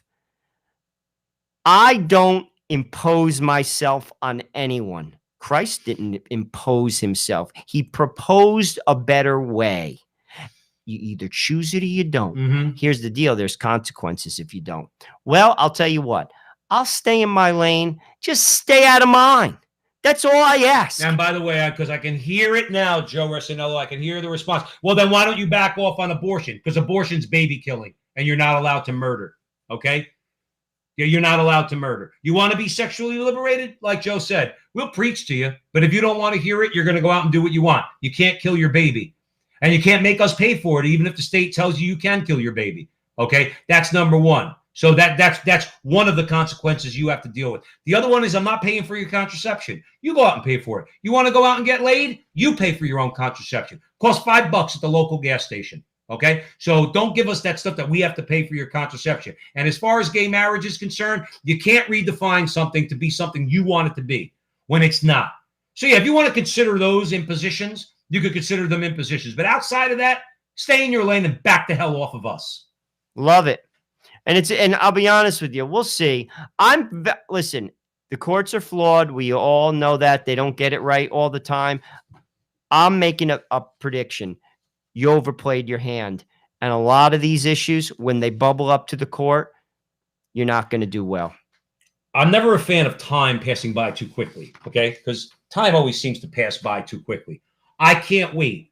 I can't wait for two things to happen. I want to see the developments that happen as far as certain states that are going to take care of straightening out their election procedures, if you will. And then I can't wait to see what happens on election night in 2022 when the nonsense won't be allowed to occur because state legislatures will have spoken, okay? And then we'll see what happens. Because I'll tell you what, if things get straightened out, and that's a big if, it requires Republican backbone, okay? But if things get straightened out, I'm telling you right now, the Republicans are not going to have a 6-seat majority in the House. It is going to be a lot more of that. And it's for the reason that Joe said, because they've overplayed their hand. Do you know that even in this last election, all right, with all the nonsense in the swing districts, those crucial purple districts, do you know that Republicans won like 26 out of 27 of them, even with all the nonsense? If Biden, like, again, we don't want to get into the election too much, but if it was so overwhelming, why does Nancy Pelosi have a 6-seat majority in the House? It shows you that people are not, regardless of what CNBC and or CNN and MSNBC said, regardless of what they say, the American people aren't buying this, and it's for the reason that Joe said. They don't want this. They look at all this stuff and say, you're not interested in equality. Take Ibram Kendi with critical race theory. They'll say, you're not trying to get people to come together. We recognize critical race theory is racist and divisive. So we don't buy it. And if you impose it on us, we're going to fight back against you in congressional elections, in senatorial elections. We're going to fight you on the local level and the school boards and everything else. Joe, they're going to get their asses handed to them. I believe that. I think it's going to be really, really bad for them. I actually agree. And to be honest with you, if you do see a president like DeSantis, not only are you going to get beat, but he's going to make you pay. He's going to make you pay. I mean, he's already done it in Florida. I think he's penalizing social media. What is it? $250,000 per incident. That's my point. He's the president. Right. He'll make you pay. And here's another thing. If you get both the House and Senate to swing to the GOP, big tech's finished. They're going to break you up. Oh, well, they're going to go. They're going to break you up, my friends. What did we say before about irrevocable? The Josh Hawleys of the world and the Ted Cruzes of the world who are trying to be civil with Zuckerberg and Dorsey, the mutant, as Joe calls him, the mutant, okay? Trying to be civil with them. When they come hat in hand, say, guys, look, guys, look, no. We didn't mean to censor anybody. You know what? It was low-level interns and people like that. They got a little zealous and they kind of censored a few people. And Josh Hawley and the rest of them need to say, we warned you. We warned you. Okay? You didn't want to do it on your own voluntarily. You thought that the left was going to have power. You didn't want to do it on your own. Well, now it's too late. Now it's going to cost you. Like you said, Joe, make them pay. Don't let them come back. Again, Jack Tatum, don't hit the target at the point of contact. Okay? Go 10 yards through the knock big tech back 10 yards. Okay? And you do that by imposing all the things that Clarence Thomas is talking about, by classifying them as common carriers like the phone company so they cannot stifle anybody's speech. Do you know if I was a stone cold racist, I could pick up the phone and I could call another stone cold racist and I could talk about all sorts of racist things. And I have privacy, okay? So I know that bothers the left, that people actually have the freedom to do that, okay? I don't like racists. I don't want to tap into their phone because I don't want it to happen to me. But that's what's called a common carrier. YouTube and Facebook and the rest of them need to be classified as such. They need to have the penalties ready, Joe Resinello, like DeSantis is doing. If you censor anybody, it's $250,000 per incident. Per incident. Guess what? It stops. It stops. And I'm telling you, I'll give you an example. And this is where the left doesn't see past what's going on in front of them. Look what Harry Reid did. Harry Reid changed the way that our government elects Supreme Court justices. Mm-hmm. Used to need 60. And you know something? There was wisdom in that. And I'm going to tell you why. Because that requires compromise. It was wise. Harry Reid changed that. What happened? Donald Trump got 3 Supreme Court justices because of that. He would not have gotten the 3. Don't blame Donald Trump. Blame Harry Reid. Right. That was an overplay. It cost them. This is an overplay. It's going to cost you. You watch. And packing the Supreme Court. Oh, that's not going to happen. That's their solution. That's not going to happen. That's not going to happen. I'm going to tell you right now, that's not going to happen. You'll get a pushback. That would cost you too. I'm telling you, regular people are not going to tolerate it. They're not. You're going to get people involved that never were involved before, ever. I'm telling you, these are losers. These are political losers. Right. I mean, if you look at Ruth Bader Ginsburg, now they're calling, Stephen Breyer made the statement within the last couple of months. He said it's not a really good idea to pack the court. Okay. And what is AOC? We haven't mentioned her in months. I'm surprised. Oh, she makes me itch. She makes me itch too. Talk about Ajita. AOC said she was questioned by a reporter on Friendly Media, of course, and said, well, what do you think? You think Justice Stephen Breyer should resign? I saw that. Okay. And she said, well, and she waffled a little bit, and then she said, yeah, I guess so. He should resign. Well, she wants just a young liberal. Well, she doesn't want a liberal. Okay. She wants something. She wants Ibram Kendi and people like that to be on the Supreme Court. She wants people from the Harvard Critical Legal Studies Department to be on the Supreme Court. And she wants them like fresh out of Harvard, like 23 years old, no resume, that just doesn't think, just acts out of pure emotion to write rulings and opinions that she likes and her buddies on the left like, and have that person there for about 70 years. That's what AOC wants. Because what's to stop? Let's stay on it a second. Democrats are able to pack the court. And let's say they have a 7-6 majority, and there's 13 liberal, 13 justices, 7 of whom are liberal, 6 are supposedly conservative, okay? What's to stop the Republicans from coming in? As you said, there's no more filibuster. And they turn around and say, well, we're going to put on another 2, okay? Because now we have a conservative president and a conservative Senate and House, or conservative Senate, and we're going to put on another 2. Now it's 15. What's to stop them from doing that? Nothing. What's to stop them from coming in and saying, you know what, we're undoing that. And those additional 4 that were put on, you're going to be taken off the court. What's to stop them from doing that? Nothing. Nothing. That's the wild, wild west chaos that the left has created in this country. They would like nothing more than that, by the way, because you know what it does? It destroys the institution. And remember something, at the end of the day, all you good people out there on the Crusade channel, always on air and always online at crusadechannel.com, ultimately, if they get what they want and they have more liberals than conservatives, okay, then they'd be happy with that. If they destroy the institution, well, that ultimately is their goal anyway, because they don't value the institution of the Supreme Court. But the funny thing about that is if they destroy the institution, they get destroyed. You see, this is the part that is short-sighted. Do you realize that if America collapses, what that will mean to the world? Do you realize that?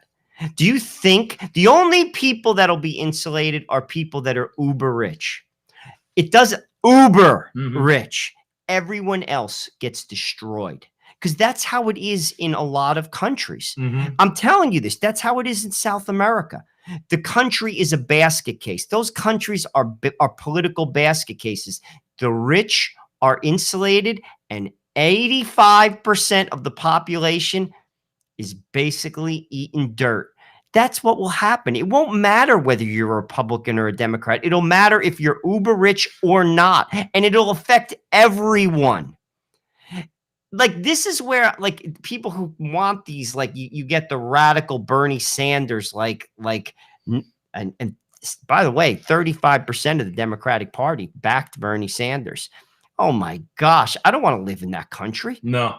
I'm sorry. I'm not interested in that country. I got news for you. Some of the kids that are supporting that, they're not going to want to live in it either. No, yeah, they can claim to all they want. Once it happens, believe me. And there's always that segment of the Bernie Sanders supporters that nobody ever sheds light on. Those Bernie Sanders supporters that voted for Donald Trump. But you don't hear it. Now, it's not a majority by any stretch, but there's a decent percentage of Bernie Sanders supporters who did vote for who did not vote for Joe Biden, and who did vote for Donald Trump. But you'll never hear from them. I suppose that they're the more sane types. The others are the BLMs and the Antifas, okay, who are the real enemies of the American people, along with the media, the Jake Tappers and the Brian Stelters and the Joy Reids and the rest of them, okay? But you'll never hear about that. But at the end of the day, Joe's right, okay? I don't want what Mark Robinson said, going back to our first segment, I don't want your socialist hellhole. Because remember something, there's been a number of people that have commented on this, especially given the atrocities of the 20th century, okay? The goal of the totalitarian regimes, because they're all anti-God, no matter what the atheists try to claim or the secular humanists try to claim, okay? The Stalins, the Hitlers, the Maos, those are your people. They're not religious people. You'll hear that all the time, Joe Resinello. No, they were religious in nature. No, they're not. They're atheists, like you. Okay, and they believe that human life is cheap or valueless, like you do. Okay, so they're your people. But what have they tried to do? And Joe, what were they successful at doing? When you look at the death camps that the Nazis set up in Poland, when you look at the concentration camps that Stalin set up in the Gulag, when you look at, let's say, the death camps and the concentration camps in China, what did they in effect do? That's why when you call socialists, when you describe this, what Biden and the rest of them are looking for as a socialist hellhole, what they've done is they nearly created hell on earth. If you want to see as close as you can in human history, a version of hell, just take a look at the 20th century. And who brought it to us? Who brought it to political leftists and atheists? That's who brought us that hell on earth. That's why Mark Robinson is right. We don't want your socialist hellhole, because that's what you want to go live in a hellhole. Don't want it for you. I'll pray for you. I pray for you every day. And all you people out there, I pray for the conversion of all people every day. But if you want to live in a hellhole, you go live in it. Don't bring us in there with you, because we ain't going in. Not without a fight. Stay in your lane. Stay in your lane. Okay? I don't want your universal basic income. I don't want your automation. I don't want your top-down economics from the government. I don't want any of it. None of it. Joe and I want none of it. We don't want your top-down education. Okay? We want local control of education. We want none of it. We don't want your socialist hellhole. You could keep it. Where are we going? Well, real quick. We're actually going to go to a break. But you're at the front line with Joe and Joe Pasillo and Joe Resinello, and we're in the breach, and I'm angry. But I haven't gotten too angry lately, but I'm angry tonight, at least a little bit. I can find, see, unlike the left, though, I can get angry with a smile on my face. I could actually laugh while I'm angry. But you're at the front line, and we're on the Crusade Channel, always on air and always online at crusadechannel.com. The last live radio station standing. You can join the chat room at crusadechannel.com/chat. Please remember, listen free on the Crusade Channel. Go to the website, and you can listen to all of the content on Crusade Channel with the hope that you'll become a subscriber at the end of the day. Joe and I are all over social media, wherever you find us. Please like, subscribe, share, and help us out in that way. And we have Patreon if you want to drop in a couple of bucks. Patreon.com/The Frontline with Joe and Joe. Stick around. We got another hour.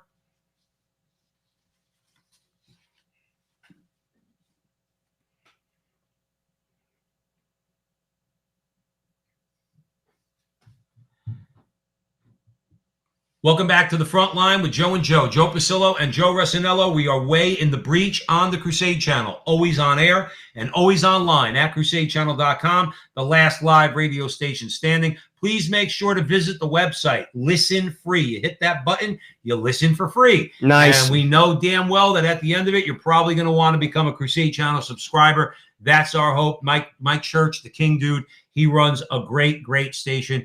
A lot of information, not just from him, not just from Joe and Joe, but also Rick Barrett and the whole lineup, brother Andre Marie, Kennedy Hall. So we really encourage you to subscribe to the Crusade Channel. And as I said, you can listen for free.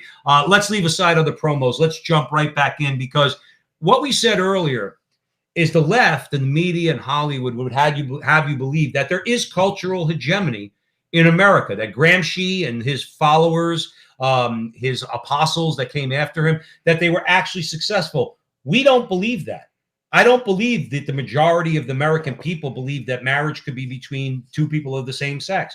And we don't believe that Americans are all for gung-ho for abortion and have this passionate intensity to kill babies. We don't believe that. We believe we're being told that, okay, through the media and Hollywood and everything else. But we don't believe that. We want to know what? We got some numbers.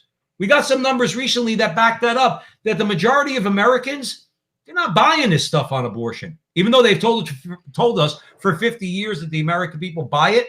No, they don't. Joe Resinello's got something to say about that. And this is also an overplay. We're going to get into that a little bit. You're overplaying your hand once again. Susan Berry reports that a national poll released by the Susan B. Anthony list found that a majority of likely voters support restrictions on abortion after 15 weeks of pregnancy and are more likely to back a Republican candidate who support the limit as opposed to a Democratic candidate who want unrestricted abortion. Pay attention, people. This is big, if you ask me. The survey of 1,200 likely voters was conducted by On Message Inc. and found that 53% of likely voters said that they are more likely to vote for a Republican candidate who supports a 15-week limit on abortion compared to 28% who would rather vote for a Democrat who backs unlimited abortion up until the time of birth. Repeat that. Repeat those are 50 to 28. 53 to 28. And I'm going to tell you why. Because your position is unpalatable. Listen to me. Even indifferent people, even a-religious people, normal, civil people are not for third trimester abortion. Do you know that the state of Oregon, this happened this week, do you know that there was a bill that banned basically infanticide. What do I mean by that? That if a child survives abortion, the bill said you had to protect that child's life, and they voted that down. Right. That's not palatable to people. Because even indifferent people could see a dying baby on a table. They're just kind of like, I can't buy that. Right. I'm sorry, I can't support that. I'm changing my view a little bit. Not my view of abortion. I will always be, and Joe will always be, abortion abolitionists. It's like slavery. It's like any other evil. In fact, Joe and I have argued, I think, very, very convincingly on the front line with Joe and Joe, why it's the greatest evil that's ever been perpetrated in the history of mankind. Okay? If for no other reason, the innocence of the victim. You talk about justice and injustice, okay? That person who is deserving of his or her own life, injustice, who's done nothing wrong, okay, is being killed. So we think it's the greatest atrocity. Having said that, my view is that unfortunately, we have to take politically in America what we could get. And right now, we're going to continue to fight. We don't care if one baby's at risk of being killed. We are Roman Catholics. We are going to fight against that one baby being killed. But on a practical, political level, if we could get an abortion ban after 15 weeks, then we could regroup from there and then work on legislation from there. Now, again, some people may disagree with me on that, but honestly, overturning Roe versus Wade and having these states, a majority of states, impose 15-week abortion bans, okay, would be a good first step so that we could continue to fight from there. But okay? also, and even Hirsch Singh in New Jersey, he did not win. Unfortunately, we got another rhino Republican in New Jersey, Jack Ciattarelli. He's going to run for governor, and he's going to do nothing. Even if the people in New Jersey vote for him, he's going to do nothing to change Murphy's recent abortion atrocity, which mirrors what Cuomo did last year in New York. Okay, but here's the thing. This poll is showing that if a politician gets out there and says, look, we're realists. We understand that right now American people seem, I don't know why, to value this right to an abortion. But like you said, Joe Resinello, they're opposed after 15 weeks and have an abortion ban there. The enthusiasm for that is to have that happen. And there's a lack of enthusiasm on the other side. But I want to talk about this. It's independents. Let's hear what the independents had to say. Basically, they're 54 to 18%.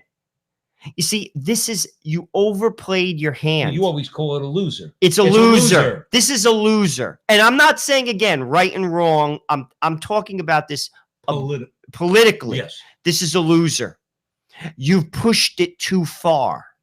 It got too disgusting. Do you know, I've said this on many shows, I'll say it again.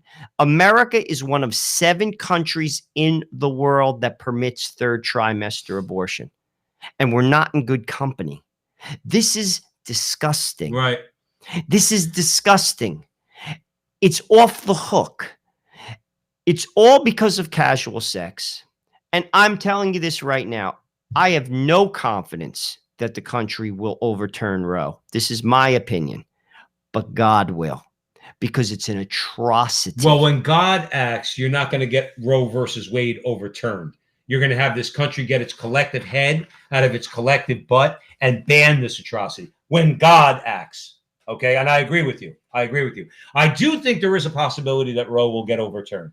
I think because when you see news like this, when you see kind of like what would you like hard data as far as where people are at. Remember, politicians, unfortunately, Joe, they're going to go where the polls lead for the most part. A lot of politicians will look at this as, all right, well, I can get out there and say I'm pro-life. I don't have to get out there and please Joe and Joe in the Catholic Church and say, well, ban abortions. All I got to do is say we're going to restrict abortion after 15 weeks. And guess what? According to this poll, all right, and others, okay, there have been others, we're highlighting this one, that person would stand a very good chance of getting elected. I mean, aside from it, there are other positions which would have to, but on that issue, they would be politically on safe ground. Absolutely. But here's the thing. I mean, people would go crazy if this passes, and it just may, actually, because we have that case that's up in the Supreme Court right now. What is it? Dobbs versus Jackson. Jackson Women's Health Organization, Dobbs versus Jackson Women's Health Organization, and that's in the court right now. And that's going to be they're about to hear on that, and that's going to be a challenge to Roe versus Wade. That's a direct challenge to Roe versus Wade. But I'll tell you this, and this is why I don't think it'll ever happen, because the court, frankly, doesn't have any balls. Pardon my French, but that will cause you've never seen violence ever until that happens. You think the Civil War was violent? If they outlawed abortion, because it's basically about casual sex. We've said this time and time again. This is how people live their life. They have sex outside of marriage. They have sex, to be honest with you, there are married couples that have abortions. It's selfishness. It's about casual sex. You're talking about changing the culture. It's not about the baby. The baby has nothing to do with it. You're talking about a behavioral change. That's why no court or legislation, because you can't legislate morality. You can't. No matter what just like you can't legislate equality. This is what these woke people are trying to do. It doesn't work that way. Now, how you legislate, quote unquote, legislate morality and equality? Through religion. You see, religion. We just interviewed a gentleman talking about Hollywood, John Rizzo. One of the points he made in it, he said, I was educated by the Sisters of Charity in Jersey City, and they taught me about how to treat people. You see, that's taught through religion in your family. If you don't get that there, you're not getting it. I say this at my dinner table all the time to my wife. There's certain things when we talk about work. There's certain things you learn by the age of 5. If you don't grasp them by the age of 5, you're never going to. And that's learned in your house. It's learned through your church. And that's why that's important, the family and God. But you don't want to do that. You're going to try to legislate equality and morality. Guess what? Civilizations have tried to do that, and they all failed, and you will fail too. You don't learn. You're supposed to be so smart. Well, you're stupid. You don't learn. It's not going to work. Mm-hmm. But getting back to this whole situation, it's a loser. Yeah. And frankly, once again, the left always overplays their hand. They overplayed it again. Well, I like the comment that they made on the poll itself, and they said they noted that the survey showed, quote, a strong center-right coalition that supports the Supreme Court allowing significant limits on abortion. They said, in short, a strong majority of voters oppose unrestricted abortion on demand throughout pregnancy. Additionally, the study strongly indicates that the pro-life side of the issue enjoys significantly more intensity than the pro-life side, than the pro-choice side. Again, that's important. We have friends of ours, okay, that protest down at Planned Parenthood, and this past Saturday, they were down in Brooklyn, okay? They usually protest down in Lower Manhattan. They went to Brooklyn, and they were met with Pro-Choice New York. Now, I've encountered those people when I've been down there with them. They're vicious, okay? They're very, very vicious people. They get in your face. The cops do a little, but they don't do much to separate them. They try to be intimidating. I've said on this show before on the Crusade Channel, always on air and always online, at crusadechannel.com, they're punks. They're punks. If I would have to go to confession for a year if I punched one of these woke little snowflakes in the face, okay? It would be, and I'm not a tough guy. I'm not. I don't pretend I'm not. But if I hit one of these kids, no, it would be like assault. It's like they would melt. The problem with them, I would argue, just as another point, I would argue a lot, especially these young boys, all right, that show up at these places, these young men, okay, they've never been backslapped by their parents, which maybe they should have been. See, I was, and I was still a hooligan, all right? But because my mother and father once in a while gave me a nice, firm backhand, guess what? I learned the idea of consequences. Nobody punches these kids in the face, and we're not advocating for that, okay? But they're all talk, they're all bluster, they get in people's faces, okay? And you would think the way the media portrays them, and this is my larger point, that all the intensity is on their side. You would think that if you saw a video of how the Catholic prayer warriors, actually how they act when this situation occurs with Pro-Choice New York, you'd see the juxtaposition. You see shrillness and screechiness and all this intensity, and they're screaming, they're yelling, they're mocking, they're spitting on one side. And what are the prayer warriors doing? On their knees, on the sidewalk, praying the rosary. Now, to me, praying the rosaries in tents, particularly in front of an abortion clinic. But to the outside observer, they might think the intensity is on the other side. That's not the case. And this poll is showing that. And Joe's right, by the way. We need to emphasize to the American people, even people who are nominally pro-choice, let's say people who do agree with abortion restrictions, but still think there should be some right to abortion, we should still emphasize to them, well, then you need to do something about that because we are one of only 7 countries in the world that allows this. And remind people like that, we're in bed with China and North Korea and Venezuela when it comes to things like that. So do you want to be in bed with them? That's the way we need to at least start making this argument to those people who are somewhat on the fence. I don't want to be in bed with China on anything, nor North Korea. And we need to emphasize that. The intensity is on our side. But this was interesting, too. Basically, you know, on the same lines of conversation, the Federalists put this article out. They basically said that the left is threatening the justices with dire consequences if Roe is overruled. Specifically, Democrats are saying a ruling they don't like will lead them to pack the Supreme Court. And this is just a comment. This is from Willis Krumholtz and Robert Delahunty in the Federalist. This is what they said. Clearly, no longer does the left pretend to argue in a disciplined, legal manner. The language of raw power, bitter invective, and crude threats have become the vernacular of the contemporary left in addressing the justices. Yep. And then basically what he does is he basically cited what Chuck Schumer had to say on the steps of the Supreme Court. And this was about a year ago. This is what he had to say. I want to tell you, Gorsuch, I want to tell you, Kavanaugh, you have released the whirlwind and you will pay the price. You won't know what hit you if you go forward with these awful decisions. Let me stop you there for a second because there's a couple of points I want to make on that. Number one, the awful decision to protect babies from people like your murderer, Chuck Schumer. Okay, your decision to be a baby murderer—that's the awful decision. Number one. Number two, you have no clue what Gorsuch and Kavanaugh are going to do, nor do we, unfortunately. Okay, we thought John Roberts was going to be a conservative. Shame on us. That's number one. Number two, you threaten 2 Supreme Court justices, and we are the violent ones? Donald Trump incites violence, and you get up on the steps of the Supreme Court and you physically threaten 2 sitting Supreme Court justices, and we are the violent ones? We are the violent insurrectionists that want to overthrow the country when you just threatened 2 sitting members of the Supreme Court? And here's my larger point.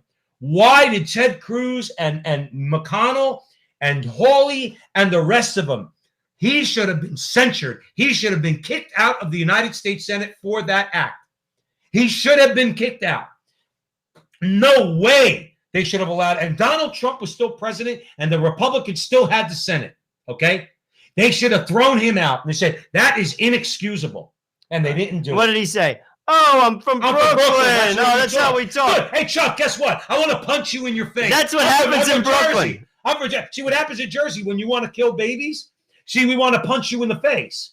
I don't care if you're 30 years older than me, you old decrepit man. Okay? I want to punch you in the face. You're lucky I'm Catholic. I won't punch you in the face. But if you said I threatened you, or you called me a white supremacist, which I'm sure you do, or if you called me a violent insurrectionist, which I'm sure you do, I'll say, cuz. Because that's what we say in North. Cuz, come on, cuz, I'm from Jersey. Come on, that's what we thought. I didn't mean to say I'd sucker you. All right, I didn't mean to say I'd sucker you. That's only a phrase. I didn't really mean I'd punch you in the face. See, it doesn't fly, Chuck. But you have the media on your side. You have academia on your side. You have Hollywood on your side. And that's why you get away with threatening 2 Supreme Court justices. That's why you got away with it. You're lucky that we're not violent. You're lucky that we're not. But it's people like you that promote violence, and people should point that out to him. If I ever saw Chuck Schumer, I would embarrass myself, probably go to jail, but I would embarrass myself and him, and I would say, you threatened 2 Supreme Court justices, you should be in jail, or you should not be in the Senate. Well, it's funny. You know, here's the thing. The more radical they go, there's always a political pushback. Listen, like I said, because of Barack Obama, you got Donald Trump. Keep this in mind. This is to be honest with you, it's a rule. It's absolutely happens time and time and time and time again. They had Jimmy Carter. Who did you get next? Ronald Reagan.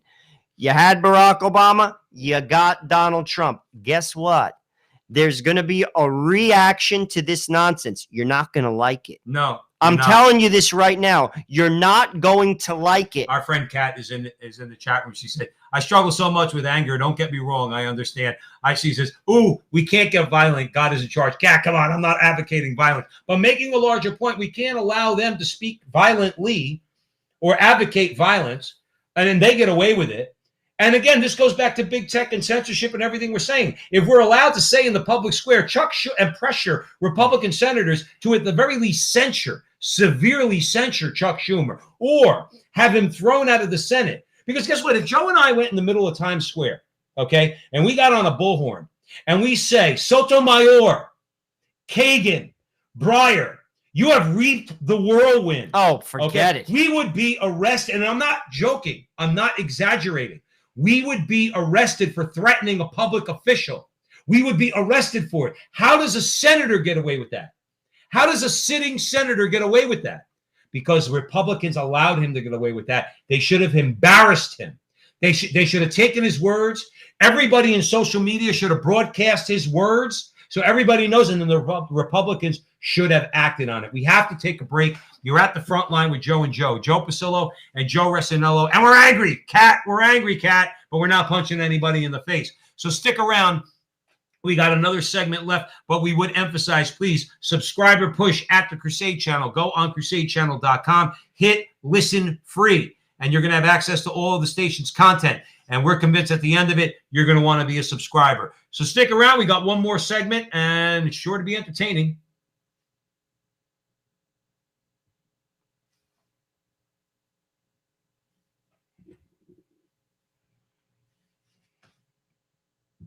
Welcome back to the front line with Joe and Joe Pasillo and Joe Resinello, and we're way in the breach on the Crusade Channel, always on air, always online at crusadechannel.com, the last live radio station standing. So let's get right into it. But I do want to say that this is an interesting article, and we would recommend anybody look it up. Like Joe said, Willis Krumholz and Robert Delahunty in the Federalist. But it's important because here's the thing, too. Joe mentioned the point that if there was a 15-week abortion restriction, okay, the left is going to go nuts. But here's one thing, okay, and I think this is a point that we don't have time to get into today, but it's an important conversation, okay? Somebody explain to me, all right, whether you hear us on the Crusade Channel anywhere, okay? Somebody explain to me the reason why I should vote for any conservative, quote-unquote, pro-life Republican who's going to nominate, quote-unquote, conservative pro-life justices. If in this Mississippi case, Dobbs, if in the Dobbs case, they don't overturn Roe versus Wade. Now, what would you expect my reaction to be? Again, we're not going to react violently. We're not radical leftists. We're not Black Lives Matter. We're not pro-choice New York. We're not Planned Parenthood. We're not Antifa. We're not burning down buildings. We're not punching people in the face. That's not us. We'll never be that. We'll never be those guys. But what would you expect of us? If you're a conservative Republican coming after my vote, and you say, I'm going to nominate conservative Supreme Court justice. I'm going to say, so what? You had the opportunity. This is the only case. This is the only case. This is the reason we vote for you, okay, when it comes to the Supreme Court. We want Roe versus Wade overturned. So at the very least, if abortion is going to be legal in America, state and local governments have the right to tell Planned Parenthood to kick rocks. And they route to kick rocks and get out, okay? At the very least, we want that. We want power over our own cities. They're sanctuary cities. Lubbock, Texas, is now the largest city in America that has become a sanctuary city. Okay, there's about 30 sanctuary cities. You have states like Missouri that do not have one abortion clinic, not one. Amen. Okay, we want to be able to fight on our local turf, and to do that, we need Roe versus Wade overturned. Okay. And if you don't give that to us, what do you expect our reaction is going to be? I think that's an important question, Joe Resinello. Too many people are feckless about it because they're having casual sex too, and that goes on the Republican side of the house. I always say it's about casual sex. You can't legislate morality. You cannot legislate morality. But then how do they expect to come for our vote, Joe? Well, how are they going to get our vote if they come along and say, "Well, we're against abortion and we're gonna nominate"? People have to call. People have to call them out. But also, listen. You know, we were talking again. We just did an interview talking about the production code in Hollywood. People have to be honest with you. Not enough people care about it. They don't. And like a lot of people, what they'll say is they know it's horrible, but it doesn't affect them and they go on with their life. You see, that's the sin, and that's why God's going to step in. Trust me when I tell you this. People think God is like a pansy. I'm telling you this right now. When God steps in, and he has stepped in what's it called? History. He stepped in Mexico through Our Lady. When God steps in, I'm telling you, it's a whirlwind. That's the real whirlwind. And he will, because it's disgusting. And remember what was going on, just to stay on Guadalupe for a second, I'm glad you mentioned it. Human sacrifice. Human sacrifice. Watch the movie Apocalypto. Right, and you'll see it firsthand. Mel Gibson's spot on. That culture was corrupt from the inside, okay? And even though it's kind of it's a fictitious civilization, but basically it's based on the Aztecs or the Mayans. But the bottom line is, okay, they were committing human sacrifice in there.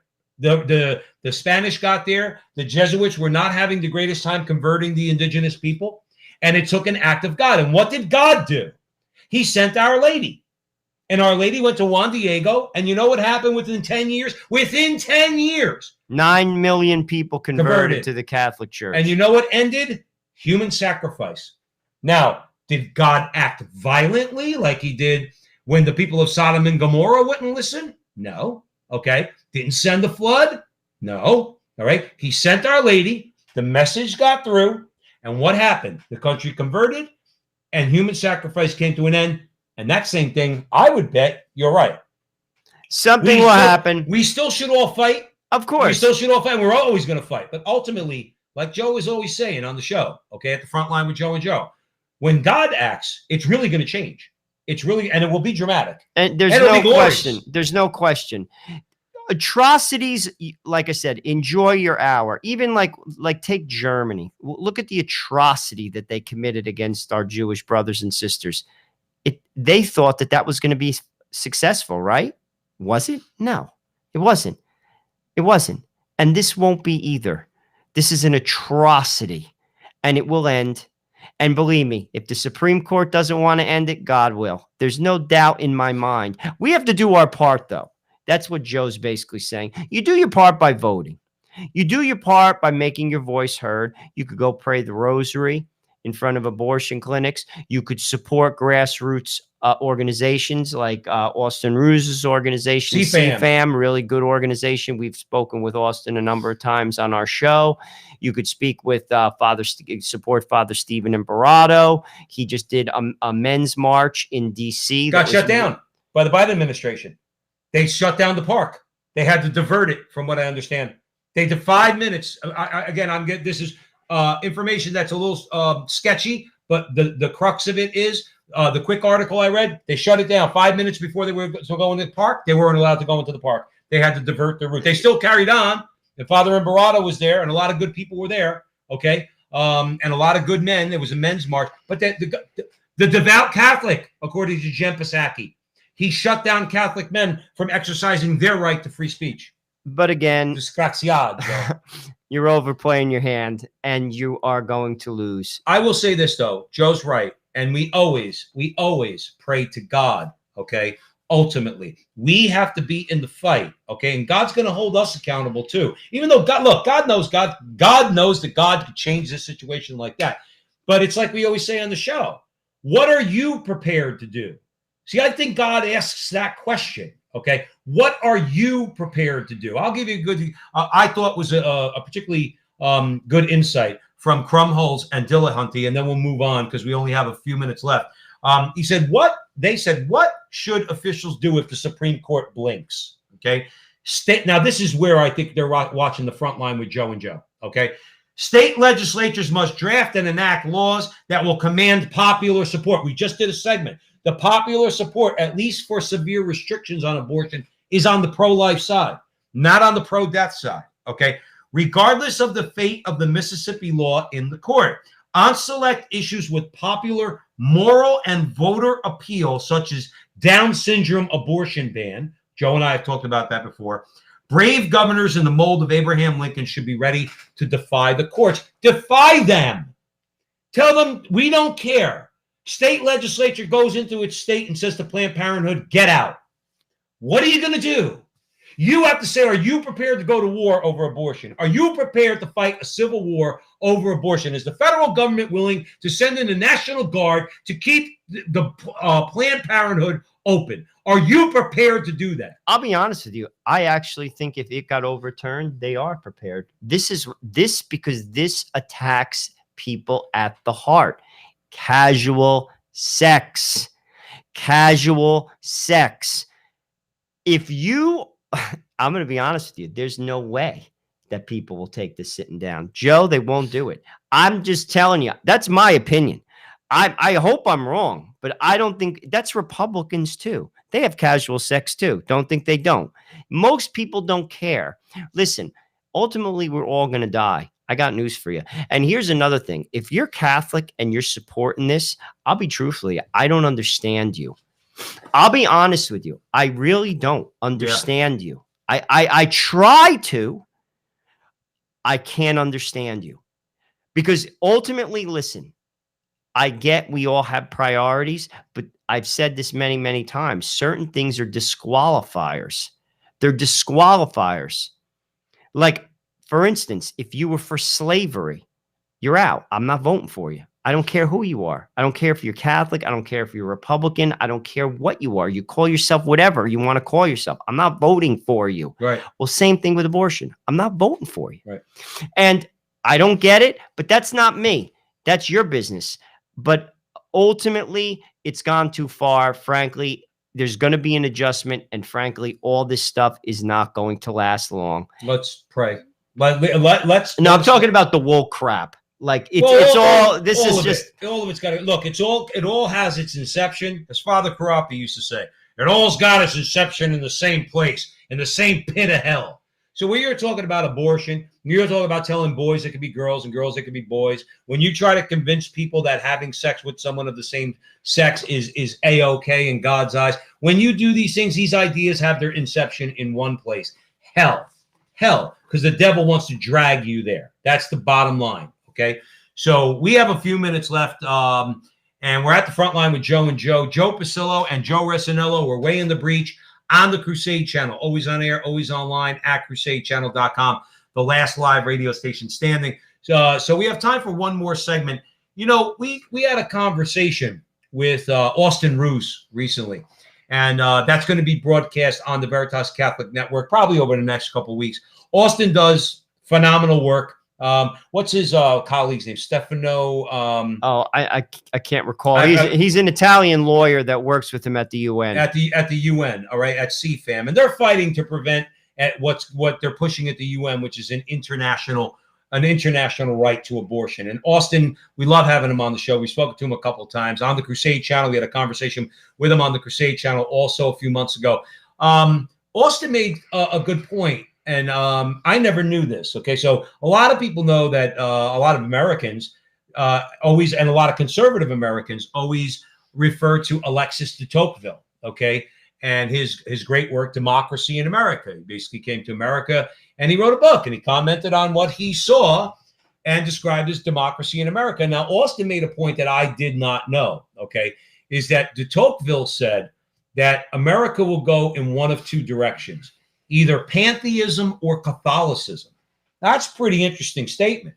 I never knew he said that. I never read Democracy. Tell everyone what pantheism is. Well, pantheism basically is what it suggests: a pantheon of gods. The pantheon in Greece is a pantheon to the gods. Okay, there's many gods, and in America, that's what we're all taught. All roads lead to God. You could be a Muslim, you could be a Jew. No theology is better or more truthful than another. You could be an atheist. That bumper sticker, you ever see that? Yeah, the bumper sticker coexists with all the religious symbols on it.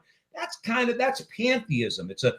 There's many gods, and whichever one you choose to follow is fine. Just be a good person, whatever that means. Okay.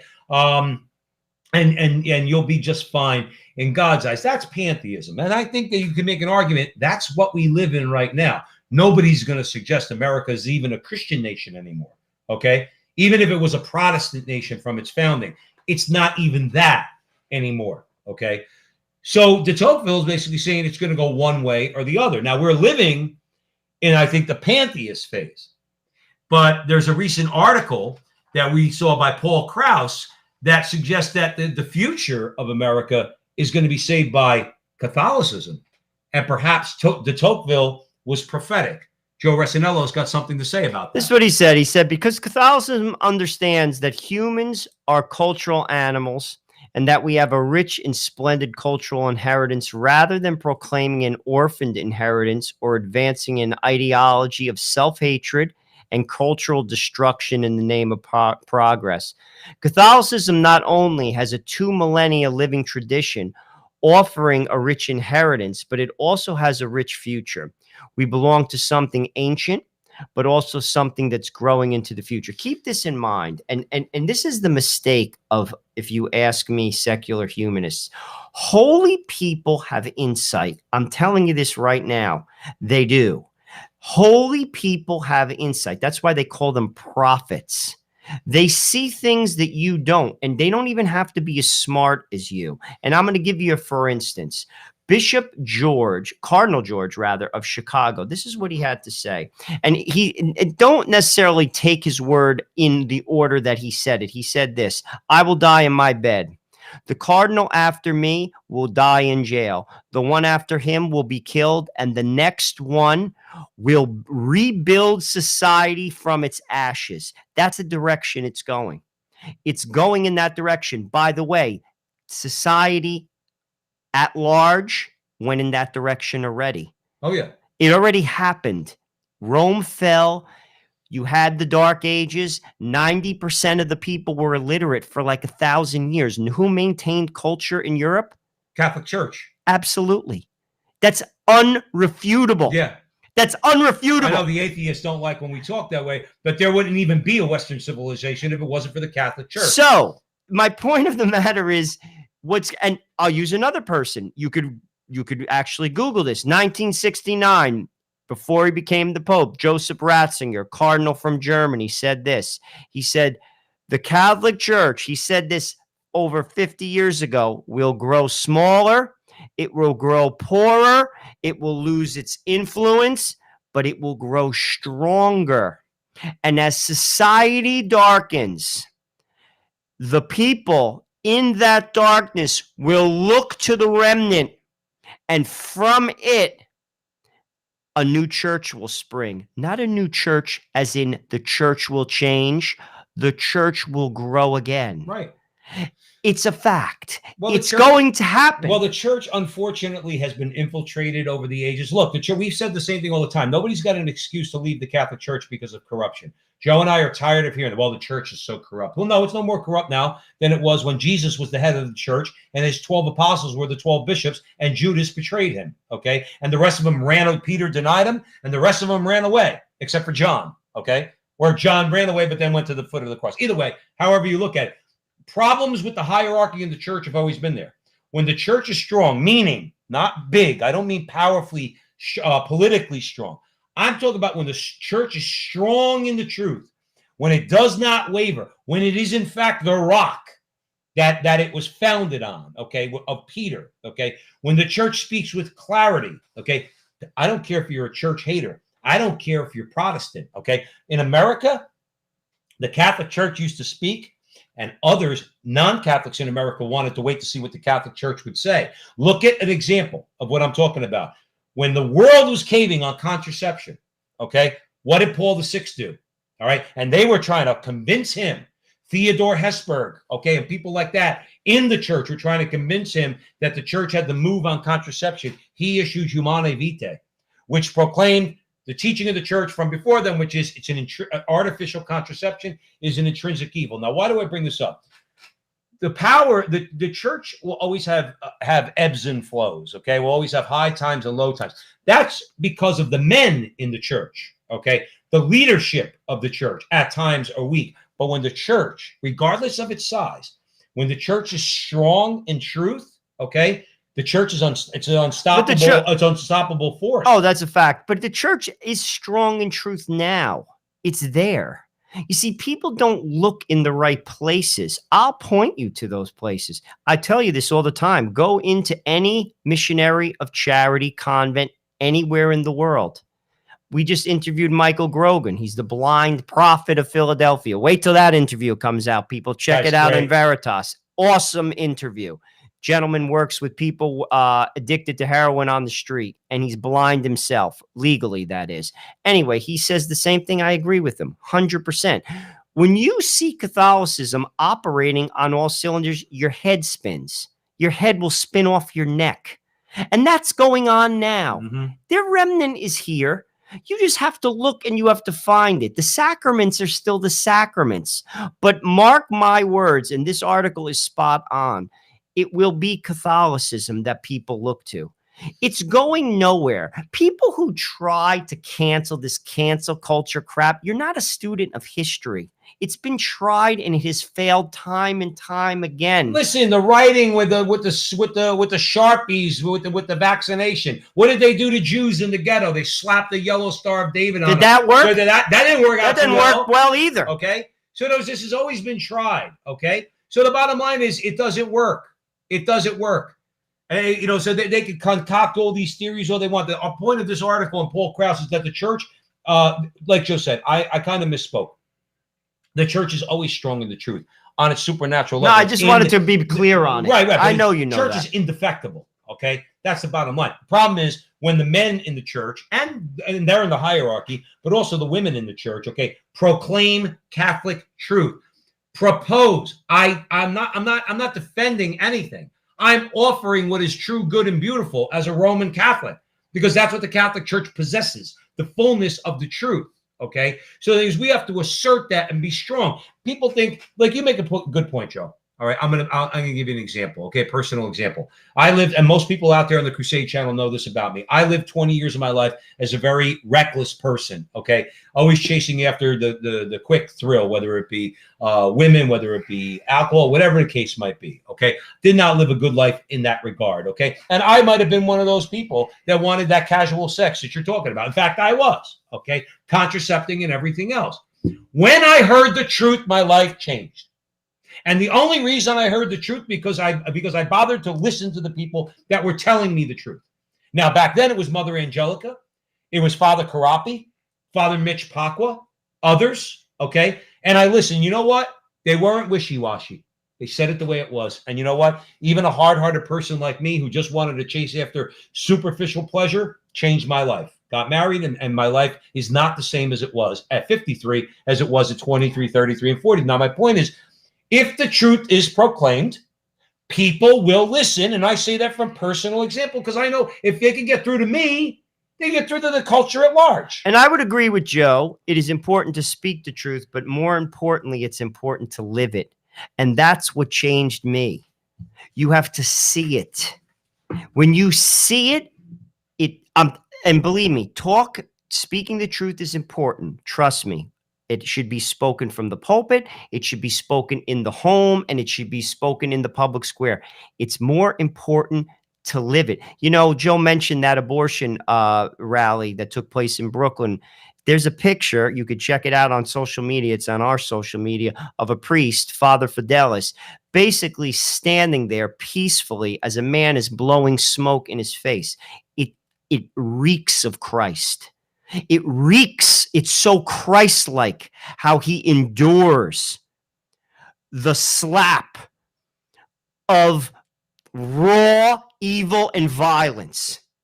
That's powerful. That is the power of Catholicism. And I want to just end it with Paul Krause. This is what he had to say. He said, shepherding the next generation and nurturing the future of culture will be no easy task, but it is the task that Catholics are best equipped to undertake. Our souls, our culture need the courage and sacrifice demanded of this heroic undertaking. The truly new evangelization begins and ends with Catholics. It always has, and it always will. Let's leave it there, Joe Rossinello. We can go on with that one, but we are out of time here on the Crusade Channel. always on air and always online at crusadechannel.com, the last live radio station standing. Please make sure we're doing a subscriber push. So go on crusadechannel.com, hit listen free, listen to Mike Church, listen to the Frontline with Joe and Joe, listen to Rick Barrett, listen to Brother Andre Marie Kennedy Hall, and the whole lineup. We're convinced you're going to want to become a subscriber. Wherever you see Joe and I on social media, Facebook, YouTube, Rumble, and all across, do what you can to help us. Like a video, subscribe, share with your friends, whatever you can. We really appreciate it. Always keep us in your prayers. And if you want to contribute financially, we have our Patreon page, patreon.com/The Frontline with Joe and Joe. And finally, we are on the Veritas Catholic Network, okay? 1350 on your AM dial, serving the New York metropolitan area. And you could download the mobile app so you can have access to all of the station's content. Joe and I have an interview show on Sunday afternoons at 5 o'clock with some great people coming up on the show. And once again, as always, God bless you. Thank you all for supporting us here at the Frontline with Joe and Joe. And remember, until we speak again, that our conversation is your conversation, and that conversation is going on everywhere. We'll talk to you soon. Thanks for listening.